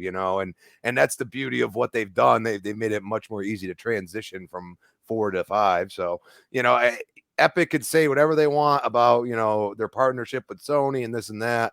But what do we got? 10 studios are going to use Unreal or 8, something like that. For Xbox. They said most of the studios is already converted to using Unreal 5. Yeah. So and that's and you know what I'm gonna love when the coalition gets a hold of some of those graphics. You know what I mean? Like it already looks good. But did anyone get a chance to catch that stream yesterday with No, gear? but I saw like the list of things. It looks like it's gonna be dope. I got a chance to have a look at it. So like for me, I played Gears 5 on PC with the kind of max settings. Okay, and it was incredible. But I know the Series X stuff, they've kind of pushed it beyond that level in some respects, and it looks really, really good. I can't. Well, you know what? I'll play that game again. I have some achievements to in the single player to get back into. I have not. I've been holding off, believe it or not, to wait to play that in potentially 120 frames per second. Which I cannot wait to do.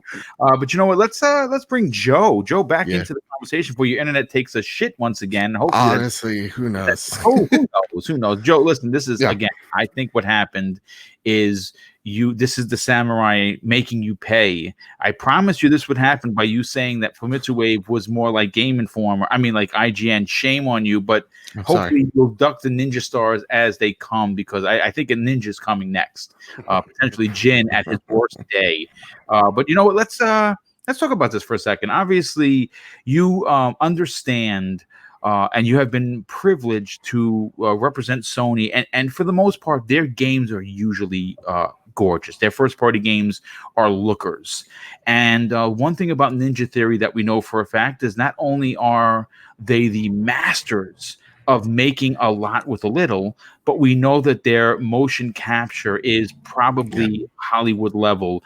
And to get vindication when so many people doubted that, you know, Senua's Saga was running on an actual X, and to have the makers of Unreal Engine 5 confirm that, for you as someone who supports multiple consoles, are you happy to know that this vindication came, even though it took 7 months? I still don't trust the company, man. I trust no corporation. I trust no company. They will show me things. They will try to convince me one way or the other. But I'll always think back to Ubisoft, right? When we saw Watch Dogs, when we saw all their games, and then, like, you know, they come out 2-3 years later, they don't look the same. So when I take a look at that, like, and that's how I approach things. Like, when I'm looking at even when it's like, you know, Miles Morales, I'm like, all right, I'm excited for Miles, but I know we're gonna not see as many puddles. So I know things too. I love it. I know. So I'm always skeptical of when we see trailers, because not because, you know, look at like corporations lie and stuff, but they're also, you know, and they're trying to sell us on the product first. Development changes, things change, and they're also learning tech and new software.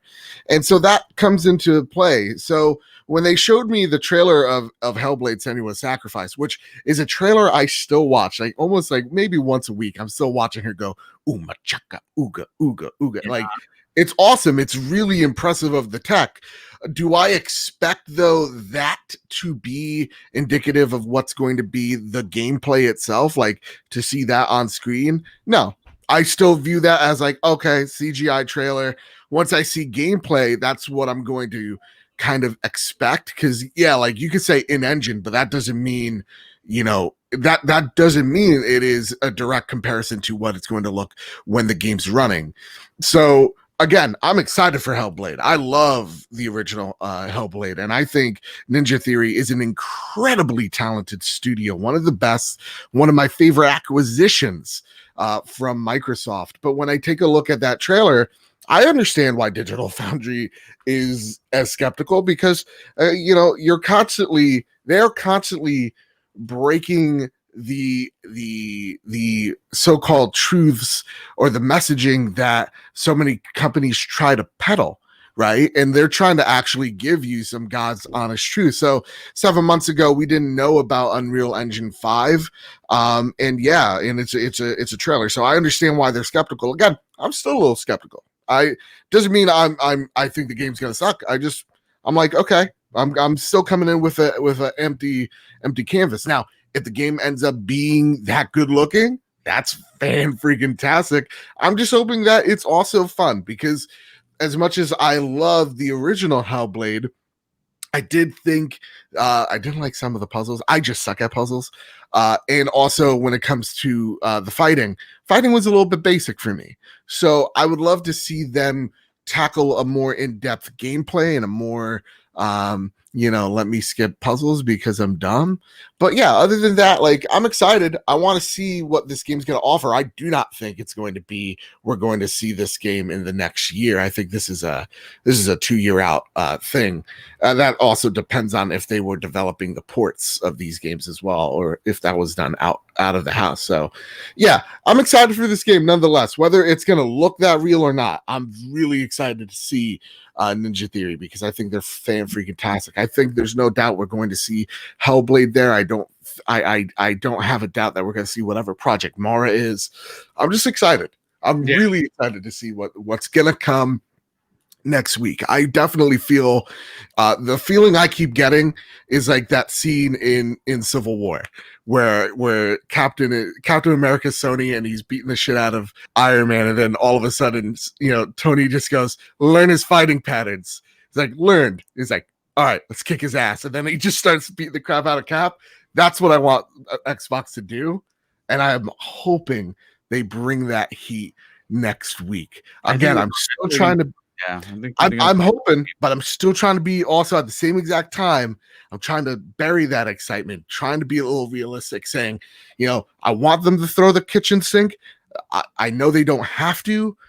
I want to see this promise of what this 60 FPS, 120 FPS, 4K thing is all about. But again, I'm still, not to say skeptical, I'm still on the fence. No, not even on the fence. I'm just still like, I'm not one of these people where, like, if that's not the indicative of what it looks like, and like if it's not 1-to-1, I'm lenient on. Like with Spider-Man, there's not enough puddles. I don't really care about puddles. So like, to me, as long as the gameplay is good, as long as they're able to make the game they want, and yes, maybe there's some sacrifices here and there they have to make them to make sure that game's good and runs great. Go for it, Yeah, well, I mean, listen, obviously, this first of all, fantastic, everyone with this particular topic. I mean, again, it could have flopped. You never know what you're going to do, but everyone completely knocked out of the park. I want to move on to the next final topic of today, because we're already 20-something minutes before the end of the show. So, folks, we do have a lot to talk about. It's a good one, but let me just catch up on a few of the super chats. First of all, Pixelbit G, not only is he an amazing community member, but he is also a very generous donor to Double Barrel Gaming. He says this after dropping an outrageous $5 super chat, also confirmed by Epic and the Coalition this week. Gears 5 on Xbox Series X runs at 4K 60 with real-time global illuminations and higher than PC's highest settings. I mean, listen, I cannot wait to see that with my own eyes. Viper XT once again, dude, drops another very generous $5 super chat and says, if anyone hasn't given Hellblade a shot yet, they should get on it right away. It's such an amazing game, an awesome game. Yes, it's in Game Pass. And I'm going to say this. It is a game that you can play and you will enjoy. But if you have headphones, and I don't care if they're from the dollar store, okay, but as long as you can cover your ears, you will understand the story and how mental illness affects people so much better, because you hear the voices in her head. It is one of the most immersion type experiences I think I've ever had. And it's because of Senua's sacrifice why I am so indicative of playing games with headphones now, simply because you get to hear, you miss out. I mean, you can have a great sound system, but I mean, they tell you the best way to play it is with headphones. If you missed it, I say play it. Please play this game, but play it with headphones. You will be unbelievably impressed. And a good friend of the show, as a matter of fact, VJ, he made his debut on the podcast Primetime Gaming last Monday evening, and he will be reprising his role as a panel member this Tuesday when we have the special, The Future of Xbox. VJ is here. He drops a $5 super chat. Thank you for your generosity, and hopefully you're enjoying a delicious cup of tea while you listen to this. And it's super early where he is, because he is obviously on the West Coast. He says, hey, Boom, supporting the British invasion of your channel. And yes, we welcome all Brits on this channel. We are big fans, and the British invasion is welcome in my home anytime. And Regulator drops not one, but two outstanding $2 super chats. And the first one says, Ubisoft just said 4K for Xbox Series X and Xbox One only for one of their upcoming titles. And he's talking about Far Cry 6. Wow. Well, that's not a good look for PlayStation. We could potentially make this a topic for Monday evening. I have to read into this and do my due diligence, because I don't want to sound like a fanboy. I don't like doing that. I like and talking about something that's worth talking about. And speaking of talking about something worth talking about, we're going to close out today with some Microsoft information that shocked a lot of people. And thanks to a new report from The Verge's Tom Warren, Microsoft has officially halted production of its Xbox One X and Xbox One S all digital, also known in the toxic community as the sad Xbox edition. And this is what Microsoft, a representative, had to say on the stoppage, if you will, on these two consoles that they're no longer manufacturing. It says this: as we ramp into the future with Xbox Series X, we're taking the natural step of stopping production on the Xbox One X and the Xbox One S all digital. And this is came to us in a statement, an unnamed statement to The Verge via the Microsoft Corporation. And it says Xbox One S will continue to be manufactured and sold globally. Now, my question, and I'm going to pose this to the chat, of course, as well as my esteemed panel, as Microsoft discontinues these consoles, does this mean that the Xbox Series S, aka Lockhart, is not only real, but will be unveiled very soon? And the answer is, for me, yes. Now, obviously, reports of the Xbox One X and Xbox One S shortages have surfaced in recent weeks, along with, of course, both versions of the PlayStation, Slim and Pro. And we talked about this earlier regarding the virus that will not be named publicly or allowed while you're doing a podcast, because you don't want to get demonetized. We know that everyone has been home, and gaming is a great outlet to keep you engaged for hours on end. And it doesn't matter what flag you fly, whether you play all three or just one. Gaming is so much fun, and there's so many great stories and experiences come out of gaming. So that's why consoles are hard to find. But the Microsoft representative said that even though they are stopping production of these two Microsoft boxes, that there is going to be some stock that they have left sent to retailers. So your local retailers should potentially get some more Xbox One X's and the digital series. Not the Series S, the digital Xbox One S. But like many in the gaming industry will suggest, the worst kept secret is the Xbox Series S. And there have been tips from every game. It's been on the tips of every gamer's tongues for months now.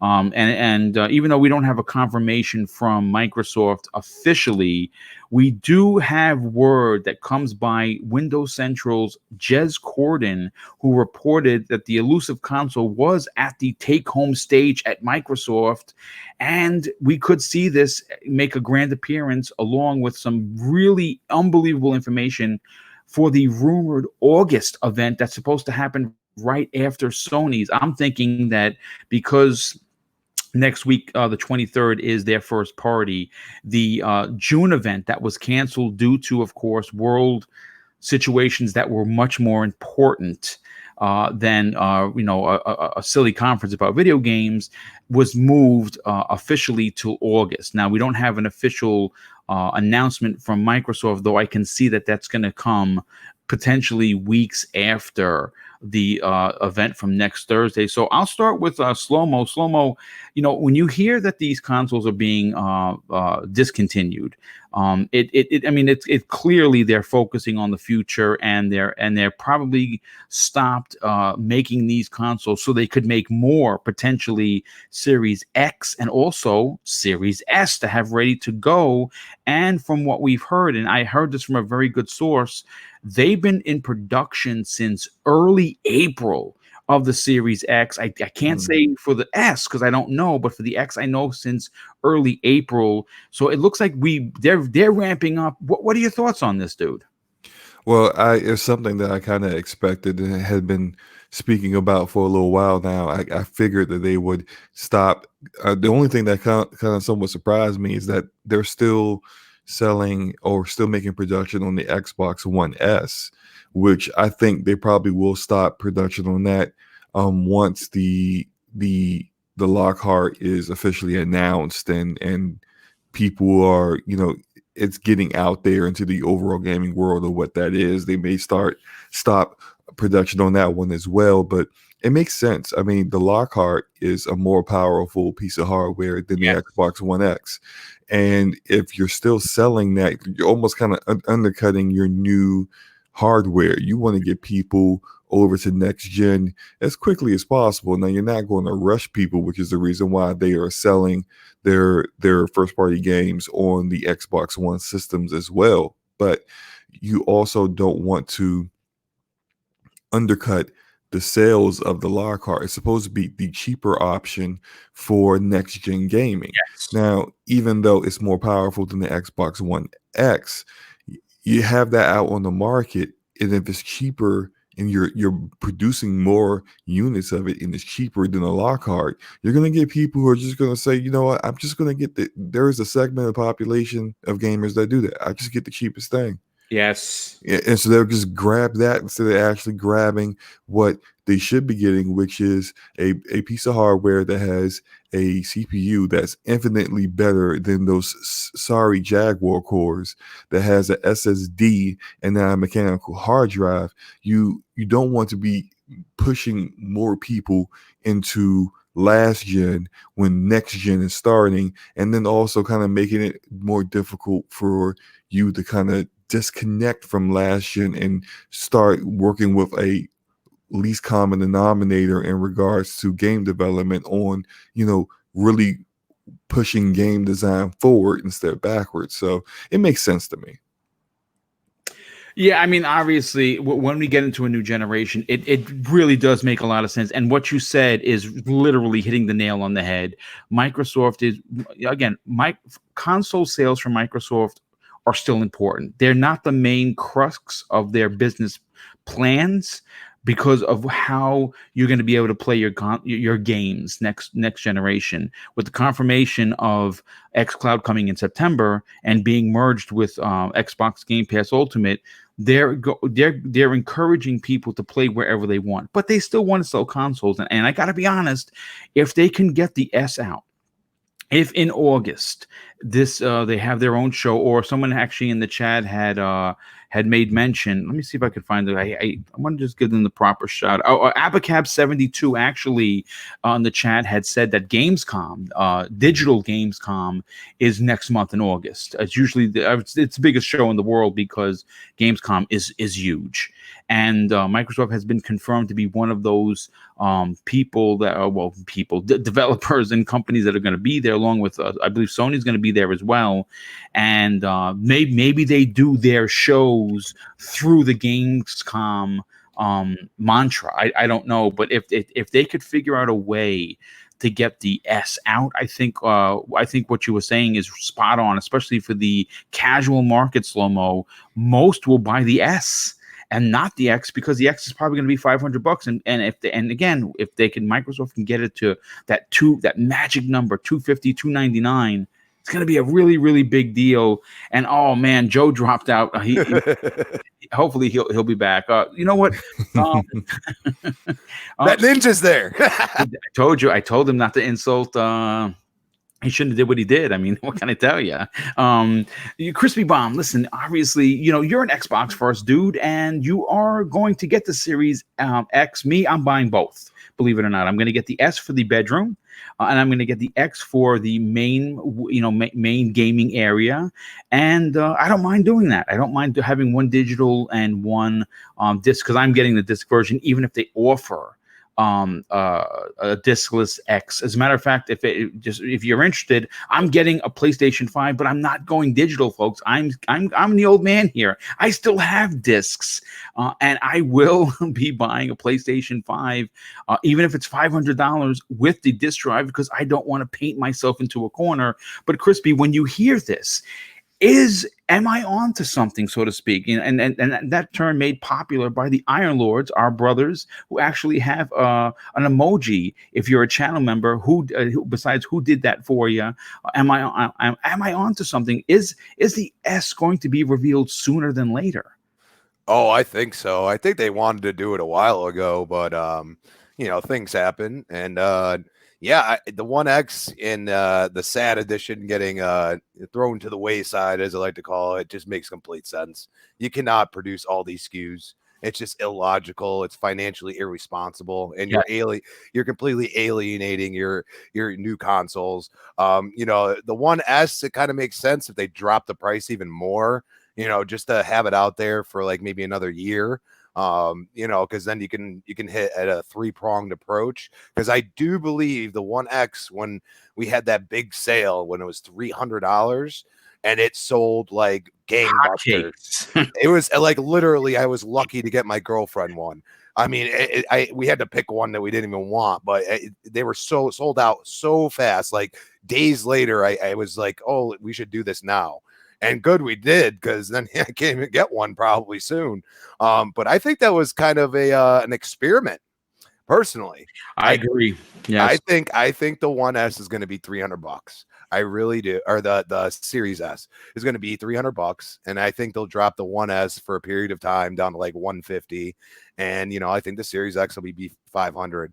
And if you don't have the $500, a $300 price point for a next gen console is pretty incredible. I mean, we have never really had that, because this thing is still going to be much more powerful. If I come to hard times, I'll get that first and then go get the Series X later, because it's going to be better than my 1X, and significantly better, by the way. And like everybody's like, oh, T-flops this, T-flop. No. The everything that's in this is next gen. You know what I mean? Those teraflops, you could say 4. It's really probably 8 if you add it up, compared to the cores in the 1X. So it is what it is. Like, it's gonna go away. I see a lot of people saying, oh, Xbox is not supported. No. Your 1X and your sad edition are still going to be supported, people. Like, you need to relax. They're just not making them anymore. Why make something that's going to alienate the new consoles and be nearly the same price points? It makes sense. Look, I'm not going to say who said this, because I don't call people out. I don't believe in doing that. Even if they've wronged me, I won't do it. It's just, you're entitled to your opinion. But based on what you're saying, I've seen it. I've also muted and blocked a lot of people because my timeline has been filthy, and I like clean clothes. So I want to, wash my stuff, and then and I come back and my timeline is actually really fun now. People just talking about games. Someone in the community who has been known to be toxic most of the time, not sometimes, but I wouldn't say all the time. No one's all the time anything. Said something to the effect that because the Xbox One X was being discontinued, the PlayStation 4 Pro is now the most powerful console in this generation. Folks, I'm not making it up. I'm not going to say who said it. And if you know, please don't do that. I just found it to be exactly what Crispy was saying. That is the kind of ridiculousness that goes on in this community. My pop taught me something when I was real small, and he taught me a lot. My dad was my superhero, no doubt about it. But he used to tell me, son, if you got nothing nice to say, don't say it at all. Yep. So I kind of just don't even. I've written stuff out to lash out at someone for saying something stupid to me, and then I just delete it, because at the end of the day, it's not worth it. Just move on and enjoy your gaming. But you know what? As we wait for Joe to potentially survive the ninja attack, which probably is what happened, Luke, I want to bring you into the conversation.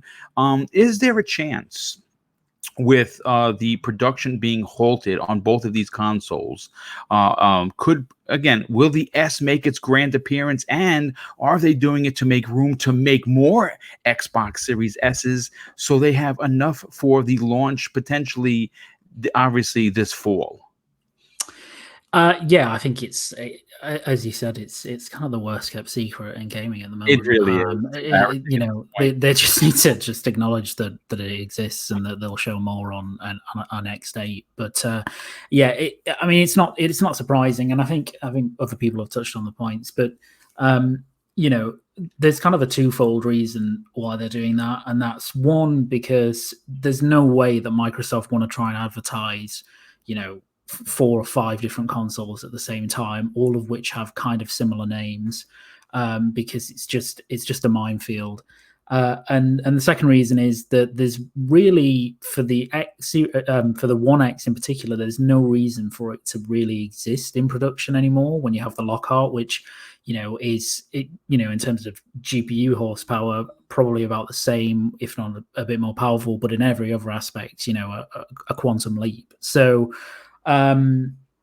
you know, not surprising, and it's probably good that they're donating. I'm kind of sad for the Xbox One X a little though, because like it only had, I guess, 3 years, and then it's kind of died off. But still, to this day, as a console and a piece of engineering, I think it's quite remarkable what they managed to achieve with it. Yeah, I think the I'm really interested to find out what kind of ratio of Series X to Series S consoles Microsoft will put into production, because, you know, I mean, you know, they're not too concerned anymore about which one you buy or where you really play, as long as you're invested in their ecosystem and as long as you're subscribing to Game Pass in particular. And obviously with the xCloud news, that's another kind of rip Stadia, by the way, because that's, I mean, it's just unbelievable. But you know, I'm interested to see what console they'll try and push, if they try and push a particular console at all. I don't really think they will. I think that their approach is just to say, look, here are these, you know, 17,000 options of how you can play our games. We have something for everyone. Go nuts, get whichever one you want. For me, I won't be buying an S. I'll be getting a Series X for sure. But I do most of my gaming on my PC. Nonetheless, the Series X, I think, is an amazing piece of technology. Yeah, I'm just really interested to see when they announce it and how they announce it and how they market it, and the price. I mean, the price is going to be crucial for that console, because if it's really low, it will allow them to sell far more consoles than I think people are expecting. So it's going to be interesting. You know, it's funny. Peter Moore, who obviously is very famous in the Xbox community, he obviously was, you know, he got the Grand Theft Auto. I don't remember, was it 3 or was it just Grand Theft Auto? It was one, Grand Theft Auto 4. He got the tattoo on his arm, on one arm. He got a halo on the other. He said in an interview, many interviews. I like Peter. I think he's a really good dude. He's fun to listen to. I didn't get a chance to talk to him in real life. That would be something special. He says the first console maker to 10 million wins the generation. I don't know if he believes that now. Those quotes are from a couple of years ago when console sales ruled all. But it's for, you know, we talked about that earlier about the PlayStation digital versus physical. Joe has an opinion. His partner or his good friend that's on the trophy room has a different opinion. I think everyone has different opinions, but I think that Sony is going to probably produce more of the digital. That's just my opinion, because they really want to get you to invest in their ecosystem, and quite frankly, they make more money at the end of the day when games are bought digitally as opposed to physically. So I think they're probably going to do something around 65-35, potentially 70-30, which could be the case. Microsoft, on the other hand, they're a conundrum, if you will, an enigma wrapped in a conundrum, because we don't know if they're going to have 10 million consoles or potentially 15 or 20 million. They've been in production for a while. And, you know, Phil Spencer has said that they are ahead of schedule, even with the particular situation that happened in the world with the virus that will not be named on this show. And, you know, we could see a 50-50 split, because, they're going to want to cater to the hardcore, which there are still 45 to 50 million Xbox, console owners, even though it's not the 115 that Sony has. There's still 50 million plus. And, the hardcore are going to want the X, and the, people coming back to Microsoft, or potentially, buying a Microsoft product for the first time may want to get that $300 one. But look, needless to say, this was an outstanding show that had almost 400 people live in the chat. Big shout out to the amazing community members that continue to support Double Barrel Gaming with super chats. And let me just get these last two. Viper XT shows his generosity. My goodness, once again, with another $5 super chat. And he says something very funny. I think Mr. Badbit needs a certain PC building Superman to save him from the samurai gods. Well, listen, obviously, I don't know what happened, but I'm going to give him a proper outro when I'm done with this next super chat. And Starlord 14, a very good friend and a generous friend of the show, he drops a $10 super chat. Thank you for that, my friend. And he says, "Hey, Boom and Channel, anyone else super excited to see what the Slip Space engine is capable of?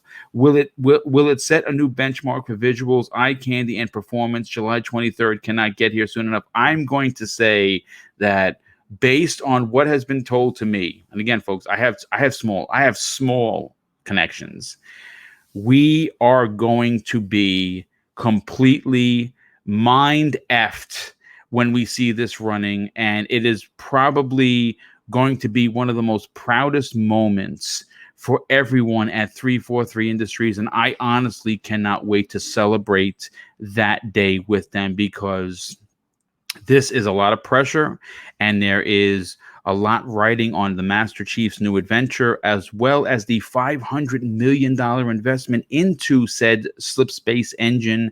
And I think we're all going to be extremely happy. So let's get into the outros, and I'll start with Luke. Luke, first of all, dude, it was awesome. Absolutely awesome to have you. You were brilliant, as I remember the last time.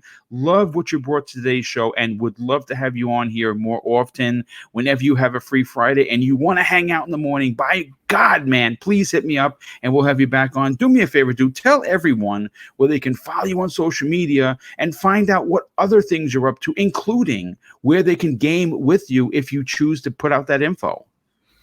Yeah, thanks, Boom. Always hugely enjoy being on here when I get the chance, and great topics today, and really had a lot of fun. Follow me on Twitter. I'm at LukeSteele90. All my gaming stuff is actually on there, so you can have a look if you follow me if you'd like. I don't do any content because unfortunately I don't have the time, even though I'd really love to. But maybe one day, if I can retire early, I'll be able to do it. But that's what I did. I retired and now I'm doing gaming. Yes. Yeah, that's the dream, Boom. That's the dream. I love to come back on when I get another chance, and love your shows, man. It's great. Well, first of all, thanks for the compliment, and more importantly, thanks for being here. Super appreciate you spending over 2 hours hanging out with us, talking games, getting excited, just because we're all of the same brethren. We all are gamers, male, female, and everyone in between. You're all welcome, especially on this channel. And next up, he was late to the program, but you know what? The hour that he was here, he brought the fire. Slow-mo, you, my friend, have been killing it with your YouTube channel. Of course, your opinions are usually very interesting, and you're very forthcoming while being the co-host of the Basement Radio Arcade podcast. And you've had a little bet, which I think you might have lost with our very good friend Gaming Forte. Do me a favor, dude. Tell everyone where they can check out your outstanding YouTube channel, check you out on BRAP, and also maybe talk about that bet that you had. Yeah, so that bet, shout out to Gaming Forte. I love his work, man. He's a great dude. He's really killing it right now with his content. Check out his channel as well. He's dropping content every day, courtesy of me, because I bet he wanted me to make a video on Grounded. It's essentially, if you're not familiar with my channel, I do a lot of videos deep dives into games, usually not like the most popular AAA games that everyone else is talking about. I like to talk about other games that, and the key emphasis here is that games I'm interested in, but I'm not all that interested in Grounded. But he has been badgering me, doing Twitter polls, saying, "Hey, do you want Slow Mo to do a video on Grounded?" And of course, everyone's like, "Yeah, Slow Mo is probably going to be pulling teeth trying to do that." So sure. So it's funny, but I am going to do it. I'm going to do the video apparently because I made the bet with him that he had to do a video, drop a video every single day of the week, and here we are on day 6, and he's dropped 6 videos in 6 days. And so he drops another video tomorrow. I gotta do the Grounded video, which is fine.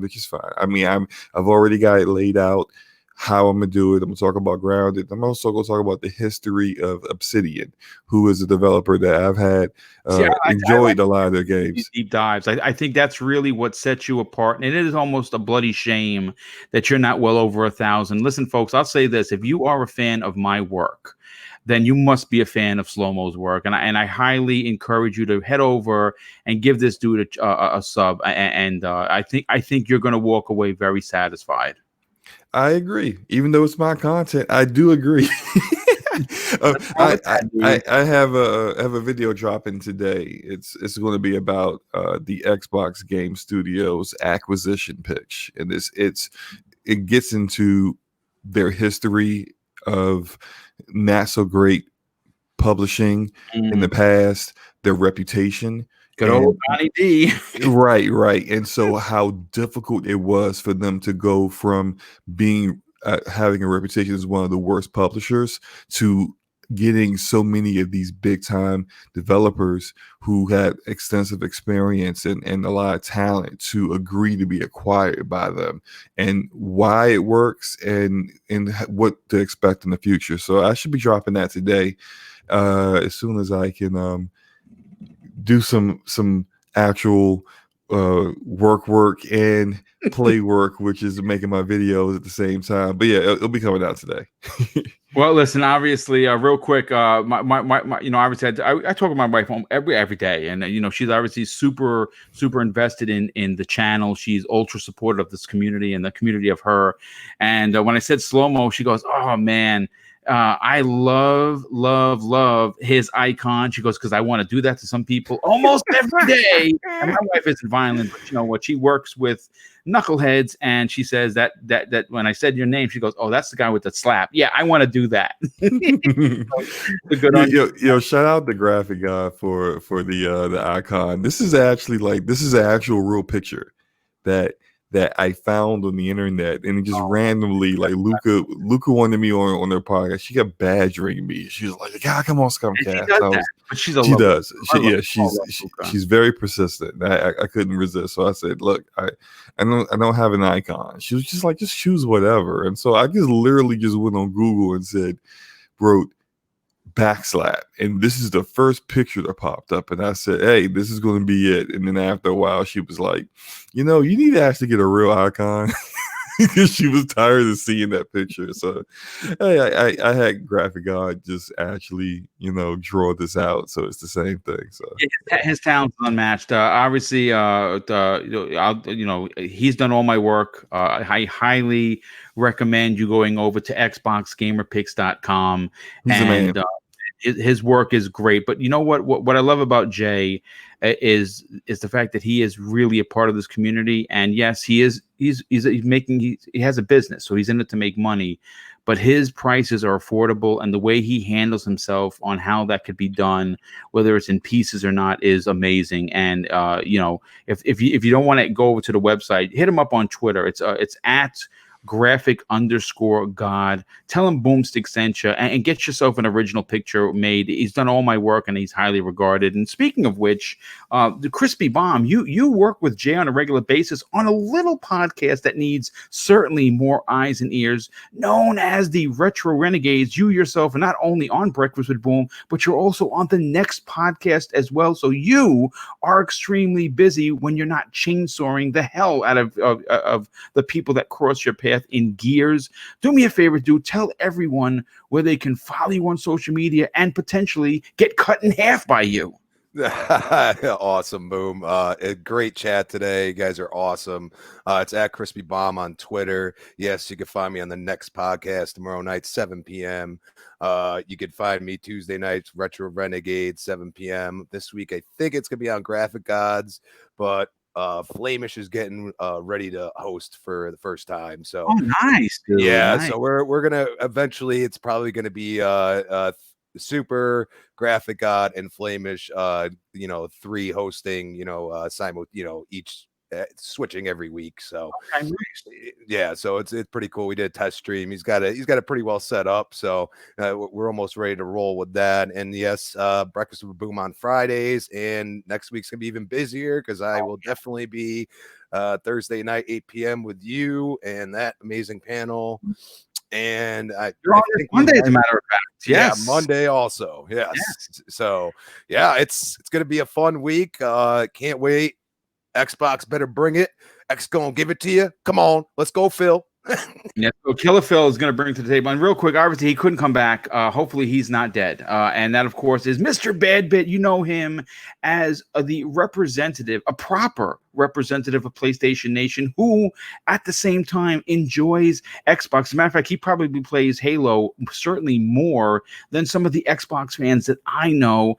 And he has been a tremendous addition to the Double Barrel Gaming Network because he's on Breakfast with Boom. And he's also on the Xbox Factor podcast, and he will be a part of both of those shows next week as well. And if you're in the market for a Sony show that does not bring the hate, that brings logic and thought and excitement and hashtag fun to all of the shows, please check out the Trophy Room. And real quick, slow-mo, our good friend, our brother from another mother is in the chat, and he says to you, grounded video incoming, and that is Gaming Forte is here. So Gaming Forte, hopefully you're still here. And real quick, Viper XT he drops another $5 super chat. Dude, thank you so much. He says, I'm going to have to start my own podcast to pay for all of these super chats. LOL.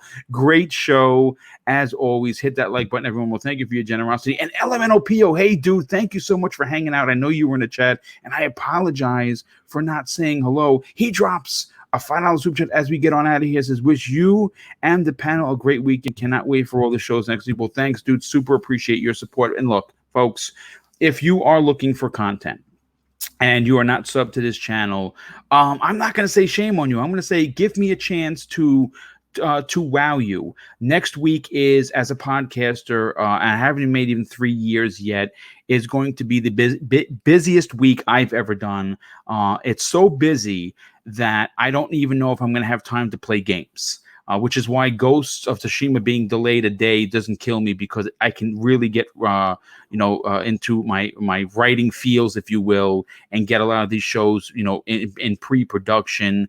Monday show for primetime is already almost written. I have 2 topics to write up, but everything's on chicken scratch. Tuesday show is chicken scratch. I gotta take the time, probably do that after midnight tonight, and get that show ready. And of course, if you are new to the channel and you've subbed and you've enjoyed today's show and you've enjoyed any of my shows, please consider hitting that like button. We had close to 400 in the live chat today, and every thumbs up is a big deal for me, and it does help the channel grow.